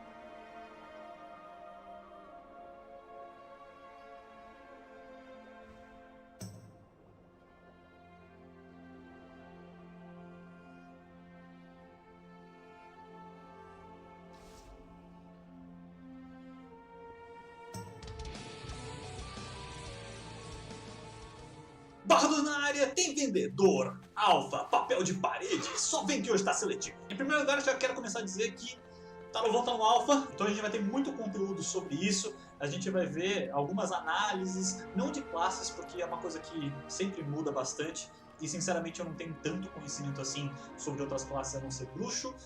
Mas já dá pra dizer que a gente tem muita coisa pra analisar aí, tanto das áreas novas, quanto de Torghast ou Thanator, que é a Torre dos Malditos. A gente vai ter masmorra aí pra fazer, a gente vai ter a parte mecânica da coisa, que é o principal agora no Alpha, pra ver se tudo funciona. Eu não tive tanto tempo assim pra testar, só que do que eu já vi, já mandei algumas sugestões de melhora, já encontrei alguns bugs que já podem ser corrigidos em algumas quests, mas é basicamente isso. Então, o que teve nessa semana? Orebos chegou nessa quinta-feira no Alpha. Orebos é uma cidade que vai servir de capital para quando a gente for lá para Shadowlands. E ela tem uma sensação meio tipo Shattered, porque ela também é toda circular, né, o mapa dela. Ela tem alguns andares, e aí ela tem uma música meio calminha e tal. E é lá que a gente vai ficar grande parte do tempo. Tem o vendedor de PVP lá, inclusive já tem até o primeiro esboço aí de uma ferramenta de upgrade de itens de PVP, então isso é legal. Por enquanto ela tá basicamente vazia, mas é lá que a gente vai ver o pessoal de profissões, você vai ter lá portais para você ir para as capitais, enfim, vai ser o principal hub ali de Shadowlands. Revendreth é simplesmente sensacional. Tudo bem que agora eu tô morrendo à toa, porque eu tô level 52 e lá os mobs são tipo 58, por aí. Então realmente eu não tenho muita chance contra eles. É a última área antes de a gente ir para Gorja, ou Mon, e aí a gente vê que eles conseguiram acertar bastante nessa sensação de ser um lugar bem sombrio, bem sinistro mesmo. Você vê o castelão lá na frente e tal, ficou bem legal. Só que não dá para explorar grande coisa porque eu morro a cada 30 segundos. E quanto a Bastion, que é basicamente o paraíso, as almas vão lá para serem purificadas, e tá muito bonito, né? Visualmente é muito legal. E isso é uma coisa que historicamente o WoW acerta bastante. Tanto a parte gráfica é muito bonita, é muito bem feita, e você tem um ambiente, principalmente relacionado com a parte da música, que ele te envolve bastante. Então isso é uma coisa que eles já têm acertado já faz tempo, não é surpresa de estar bom. E agora falta a última área, que vai ser Maldraxxus, pra gente dar uma olhada. De qualquer maneira, eu vou explorar mais essas áreas à medida que eu for upando, e vou trazer análises mais aprofundadas sobre elas. Uma coisa muito legal que já está lá no Alpha e foi implementada nessa semana é a possibilidade de você escolher o nível de decomposição dos Undead. Então você tem aí 3 opções, uma que mostra mais ossos, outra não, e outra que mostra ainda menos. Mas é basicamente isso, o que é muito legal. Só que as grandes notícias da semana não estão relacionadas com Shadowlands e sim com Battle for Ezra. A partir dessa semana, as corrupções estão à venda. Então a gente vai lá na Madre e aí a gente compra as corrupções. A gente usa os ecos de Nyarlathotha, que até então só estavam disponíveis para os alts, e aí você vai comprar as corrupções. Detalhe que você tem vários níveis de corrupção, então as melhores são logicamente mais caras, e aí você tem um sistema que rotaciona as corrupções 2 vezes por semana, nos mesmos dias dos assaltos primários lá em Pandaria e Uldum, ou seja, pra gente aqui nas Américas, vai ser às terças e sábado. O problema é que esse sistema, ele adiciona mais RNG em cima de um sistema que já tem RNG, e já frustra bastante algumas pessoas. O que acontece é o seguinte, sempre que existe a rotação de itens lá à venda, eles aparecem de forma aleatória. Ou seja, se você não conseguir comprar um item hoje, provavelmente você vai ter que esperar um mês até ele aparecer de novo por lá. E enquanto isso, você vai ter que ver itens que você simplesmente não precisa. O que é um problema, porque você não precisa, no final de uma expansão, limitar os itens que você tem à disposição, tendo em conta que esse é um sistema que ele foi colocado ali justamente para ajudar os jogadores e não aumentar a frustração que eles já têm, porque em muitos casos você já pega corrupções que não te servem para nada, você fica com itens ali que realmente não fazem o menor sentido. Então é simplesmente tosco você ter mais RNG numa expansão que já foi totalmente marcada pelo RNG. A gente simplesmente podia ter um sistema que tivesse todas as corrupções à venda, e aí você já teria que farmar os ecos. Então a gente vai ter que fazer muito conteúdo para você ter acesso a essas corrupções. Vai desde Mythic Plus, vai PvP, Raid, enfim. Você vai conseguir fazer muita coisa. Você já vai prender o jogador ao conteúdo existente justamente para você farmar esses ecos. Então é simplesmente esquisito você ter mais uma forma de frustrar esses jogadores e, enfim, não é legal. Uma possibilidade para dar uma amenizada nisso aí é você pegar os itens corrompidos que você não usa, por qualquer motivo, e aí você pode chegar e trocar por ecos de Nyarlathotha. Você pode ter um sistema parecido com o destruidor lá de Ezerite e tal, dos itens de Ezerite, e aí você receberia os ecos. Pelo menos você teria mais uma forma de juntar ecos até você ter uma corrupção disponível à venda. Então acho que assim, a ideia não foi má, é legal você ajudar pessoal, principalmente agora que a gente está no fim da expansão, não tem muito sentido a gente dificultar, só que faltou esse detalhe aí, né? Vamos facilitar um pouquinho mais a vida das pessoas, porque não tem por que você fazer diferente. E por falar em facilitar a vida, aí sim eles acertaram com a redução dos requisitos necessários para você upar a capa lendária. Antes a gente, por exemplo, do nível 14 por 15, você precisava ter 8 partes dos livros que você pegava nas divisões, agora você só precisa de 2. E isso vale para todos os níveis até 15. Então, em uma run só, você consegue pegar 2 itens que você precisa e já upa a capa até nível 15. Após o nível 15, continua sendo exatamente como é hoje. Você vai ter que fazer uma run completa, mesmo sem máscara, sem problema nenhum. Ou seja, todas as áreas e o último boss, para você chegar e ter acesso ao item que upa a sua capa. E também pode chegar e matar o Nzoth numa dificuldade de normal para cima. Aí você tem aí acesso ao item que também upa a capa. E para terminar, nessa semana a Blizzard disponibilizou papéis de parede aí pro computador em alta definição. Pode fazer computador, ia ser para parede de casa. Para quem quiser dar uma melhorada aí no visual do seu ambiente de trabalho, dá uma olhada nesse link aí que eu vou deixar na descrição, beleza? E esse foi o Barra 2 dessa semana. Se você gostou, deixa uma curtida, se inscreve no canal, ativa o sininho para você receber as notificações e diz aí nos comentários o que você gostaria que eu analisasse lá no Alpha de Shadowlands. Detalhe que eu não vou ficar muito focado em classes, porque, como eu expliquei, não faz muito sentido para mim, tem muito que a gente muda bastante, eu realmente não tenho tanto conhecimento sobre elas. E o que você acha desse novo sistema de venda de corrupção? O que poderia ser feito para melhorar? O que você está achando até agora? Esse tipo de coisa. Falou! Aquele abraço!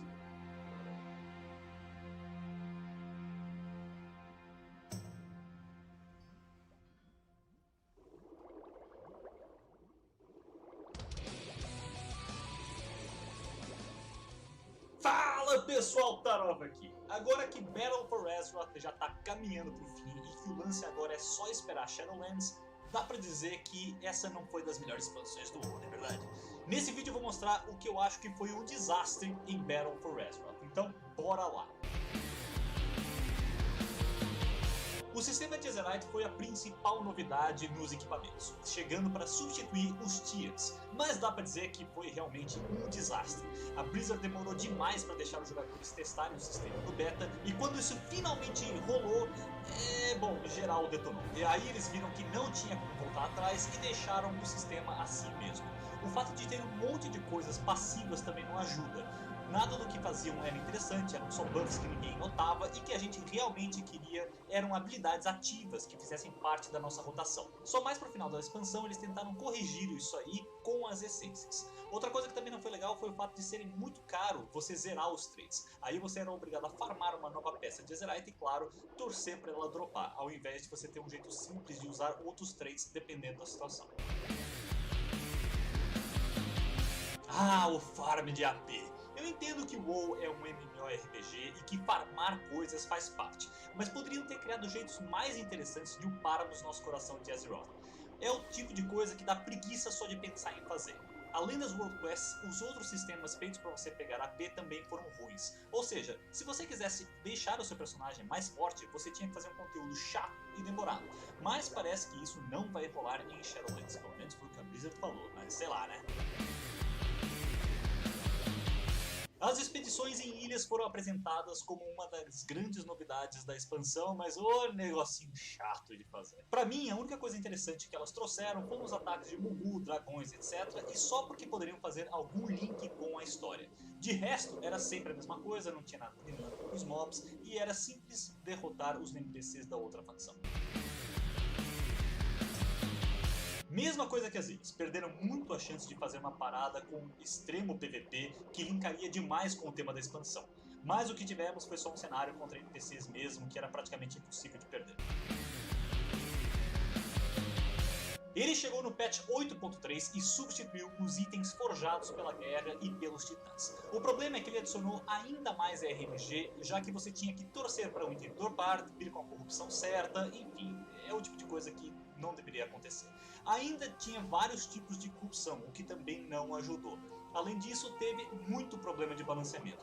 O Infinite Stars no começo dava um dano absurdo, tinha tanque batendo muito mais que DPS Plus e mesmo nerfado era muito superior aos outros. Fora que tinha BOE com ótimas corrupções sendo vendidos por milhões na Auction House ou então na casa dos leilões, o que também foi um problema, principalmente porque dá para você comprar um token do WoW com dinheiro real, converter em Gold e usar para comprar esses itens. Então meio que é um pay to win, o que eu acho uma grande bosta. Guilds que competem pelo World First compraram muitos desses itens, por exemplo. Eu acho interessante você ter um jeito de você ir moldando o seu personagem, mas o sistema de corrupção não foi o melhor jeito de fazer isso. Os únicos pontos positivos que eu vi no sistema foram o fato de te fazer pensar o que é melhor para o seu personagem e também porque eles adicionavam elementos que te faziam mudar um pouco o jeito como você jogava, fugindo de coisas que só você via, etc. As essências chegaram como tentativa de consertar o sistema de Azerite. Elas trouxeram habilidades ativas, o que foi bom, mas eram parto de farmar. Pegar as essências em um único personagem, beleza. Agora, repetir tudo em alts era um saco. E como a Blizzard não deixou que elas fossem vinculadas à conta, quem curte ou precisa ter alts no mesmo nível que o personagem principal, provavelmente se ferrou bastante ou simplesmente desistiu da ideia. Mesmo com as moedinhas do patch 8.3 que você pegava por fazer conteúdo com os alts.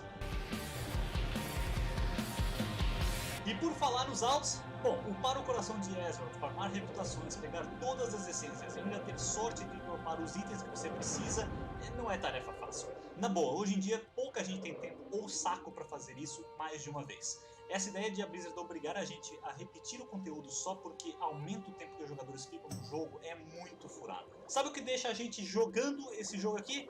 Poder jogar com altos num nível decente, por exemplo. Se facilitarem a vida dos altos, tenho certeza que vai ser muito mais interessante para os jogadores e geral vai ficar muito mais tempo jogando. Eu não faço PVP, mas a ideia que eu tenho é que tá largado faz uns bons anos. Tirar o vendedor de PVP foi simplesmente tosco e tem poucas novidades para quem curte esse modo de jogo. Os Warfronts poderiam ter sido interessantes nesse sentido, mas a Blizzard preferiu botar a gente contra NPCs mesmo, deixando completamente de lado o fato que existia um conflito entre facções que teria tudo a ver com PVP. E é isso, pessoal. Se você gostou do vídeo, deixa uma curtida, se inscreve no canal, ativa o sininho aí para você receber as notificações e diz aí nos comentários o que você acha dessa lista. Se você concorda, se falta alguma coisa, esse tipo de coisa. Falou! Aquele abraço!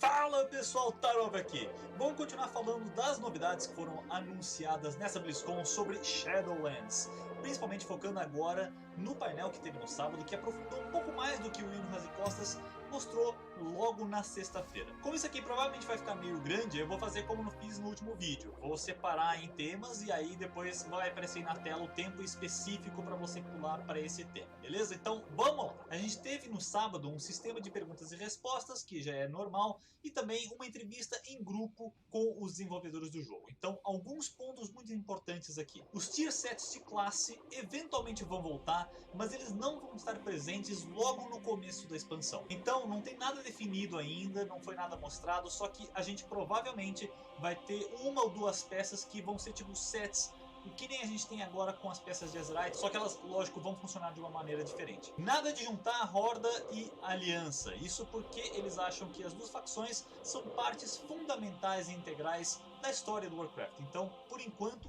nada de juntar as duas. Sabe aquela Thunder Fury que você queria usar de transmog? Vai poder usar itens lendários de transmog? Sim, que delícia, finalmente. Assim como em Battle for Azeroth, a gente vai ter War Mode em Shadowlands. E para quem quiser voar, notícias não tão boas, porque vai continuar exatamente igual. A gente vai ter que farmar reputação, pegar ativos, enfim, esse tipo de coisa que a gente já faz hoje. O Carcereiro é o principal vilão de Shadowlands. A ideia é que ele seja um personagem totalmente novo na história, só que ele tem uma importância enorme no passado e, lógico, no presente da história de Warcraft como um todo. E apesar de ele ter relação muito forte com a morte, ele não tem nenhum tipo de relação com outros personagens que tinham essa ligação, tipo Argus, a Helya, por aí vai. Perguntaram se por acaso estavam pensando fazer um sistema tipo Classic, só que com The Burning Crusade e Wrath of the Lich King. Não é isso que eles têm em mente, pelo menos por enquanto. Lembraram também lá da história de Draenor do universo alternativo, e se isso foi simplesmente esquecido. Eles disseram que não, só tá engavetado lá para um futuro uso. É tipo o Illidan lá com os Sapiens. A gente vai ter uma série de novas opções de customização, só que elas vão ser muito mais focadas nas raças mais antigas. Então as raças aliadas para já não vão ter nenhuma dessas opções novas. Uma das coisas que ficaram meio chatas em Battle for Azeroth são as World Quests. Elas já não vão dar AP, porque felizmente esse sistema vai pro saco no final de Battle for Azeroth, só que a gente vai ter outras recompensas. Então sim, a gente vai ter um sistema semelhante ao World Quests, eles estão reformulando isso aí, e por enquanto não tem nada definido. Provavelmente a gente vai ter mais novidades mais pra frente. Agora, tema polêmico: Personal Loot ou retorno do Master Loot? Nada definido por enquanto. Eles ainda estão vendo como é que isso vai funcionar, e enfim, não dá pra saber se a gente pode já ir com tochas e tal lá na sede da prisão. Agora vamos falar especificamente do painel de Deep Dive que a gente teve no sábado, que aprofundou muito do que o Ian Razicostas disse na sexta-feira. Então vamos lá. Começando pelos Covenants, que foram traduzidos como pactos que a gente vai ter. O lance é o seguinte: a gente vai conhecer todos os pactos, e quando a gente chegar no nível máximo, que vai ser 60, a gente vai ter que escolher um deles. Ah, Tarov, mas vai dar pra mudar de pacto? Vai sim, só que você vai ter que meio que se tornar amigo do outro cara, aí você vai ter que levar ele pra dar uma volta, um almoço, esse tipo de coisa normal, até você criar uma certa empatia. Então você vai ter que gastar um pouco mais de recurso, tempo, esse tipo de coisa, o normal. Cada pacto vai ter algumas habilidades. A gente já sabe que uma delas vai ser de classe específica, mas cada pacto vai ter uma habilidade que é meio que genérica. A gente já viu aqui nos painéis que a gente vai ter habilidades que são mais focadas na mobilidade. Então, tipo, você pode usar tipo um teleporte, você vai andar mais rápido, você anda meio que escondido. Vai ser mais ou menos nessa linha. Ao escolher um pacto, a gente vai ter acesso a um sistema de Soulbind.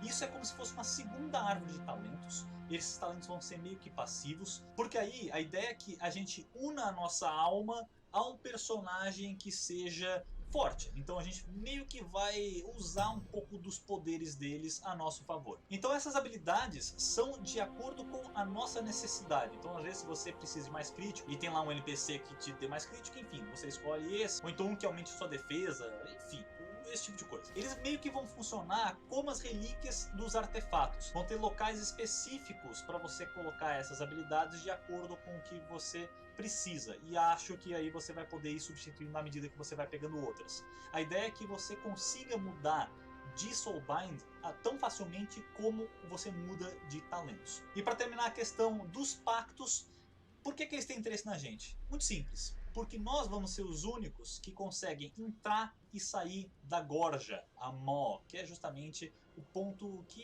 é mais complicado ali, o que a gente chamou de Banco 2. Vamos falar um pouquinho de como vai ser a experiência de upar em Shadowlands. Para começar, vai ser 60 a 70% mais rápido ir do level 1 ao level 50, o que é delícia para upar aqueles altos. A gente já tinha falado aqui no último vídeo, só que vamos reforçar.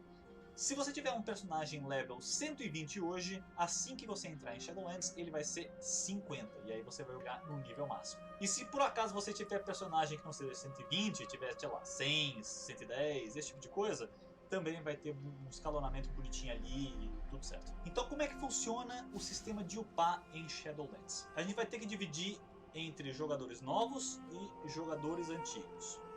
Para os jogadores novos foi criada uma nova área, que é uma ilha, em que eles vão automaticamente para lá e você vai upar do nível 1 ao 10 e lá no final dela vai ter uma mini masmorra em que você vai ter 2 bosses e é basicamente isso, tá? E depois disso você vai para Stormwind, ou Vento Bravo, ou Orgrimmar.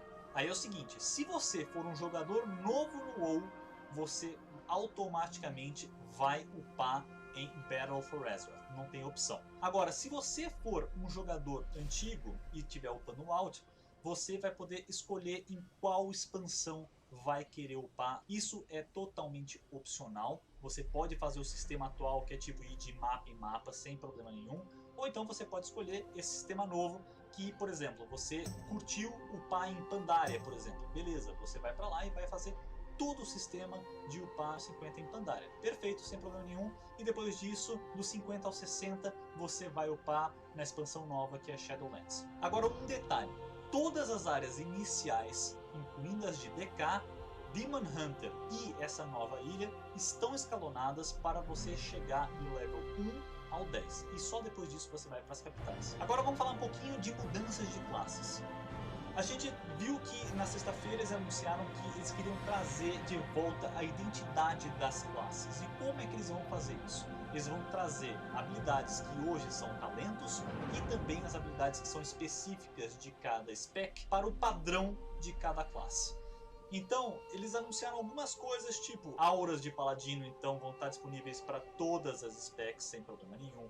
Venenos de rogue, a gente vai ter as maldições de warlock, os totens de xamã, por exemplo. Enfim, eles vão trazer isso de volta. Isso porque eles viram que hoje a gente não tem essa identidade. Um mage para usar as magias arcanas hoje tem que ir lá e escolher a spec, e só assim ele vai ter acesso a uma grande quantidade de magias arcanas. Agora não, a gente vai poder ver o mage que tem magias arcanas, magias de gelo e magias de fogo, todas juntas no toolkit dele já. E aí depois, lógico, aí vai ter as specs e aí você vai ter mais opções de habilidades. Mas a ideia é que você tenha mais dessas habilidades já padronizadas só pelo fato de você ser mago, por exemplo. Como são muitas habilidades, eu vou facilitar o processo e vou deixar um link no Red aí na descrição para vocês darem uma olhada no que eles vão trazer de volta para o jogo. Vamos falar de Torghast, ou Thanator, a Torre dos Malditos. É o seguinte, tudo que você fizer lá vai ser visto pelo carcereiro.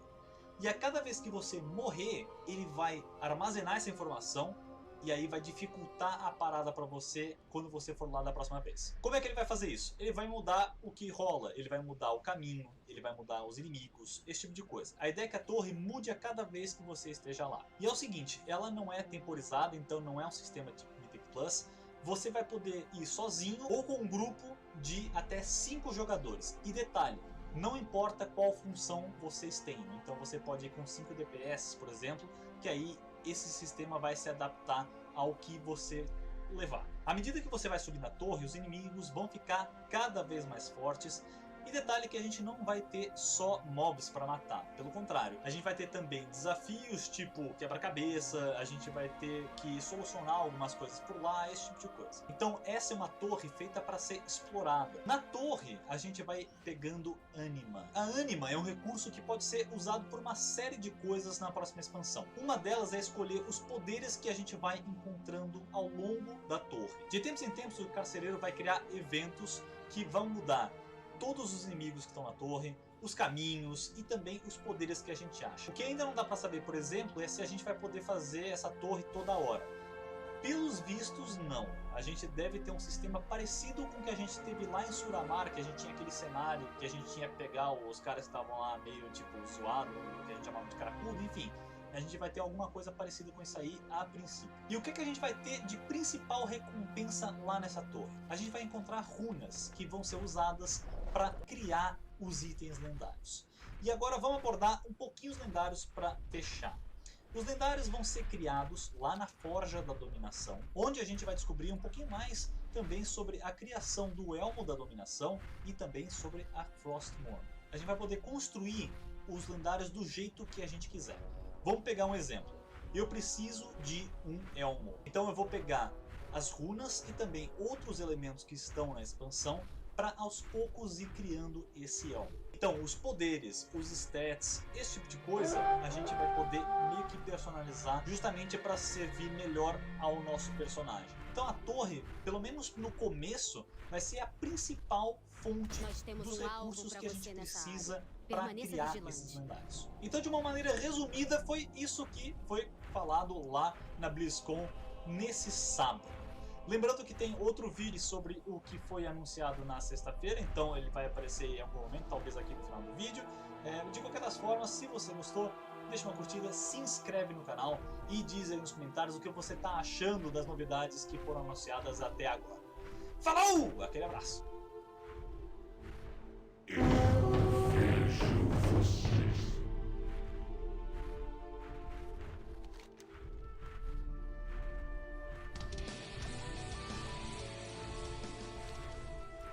pessoal, Tarov aqui.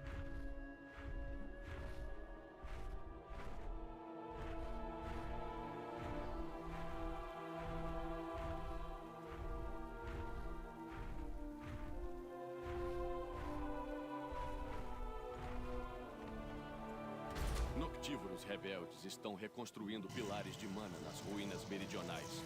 Os Lazulasa pediram sua ajuda para erradicar essa praga.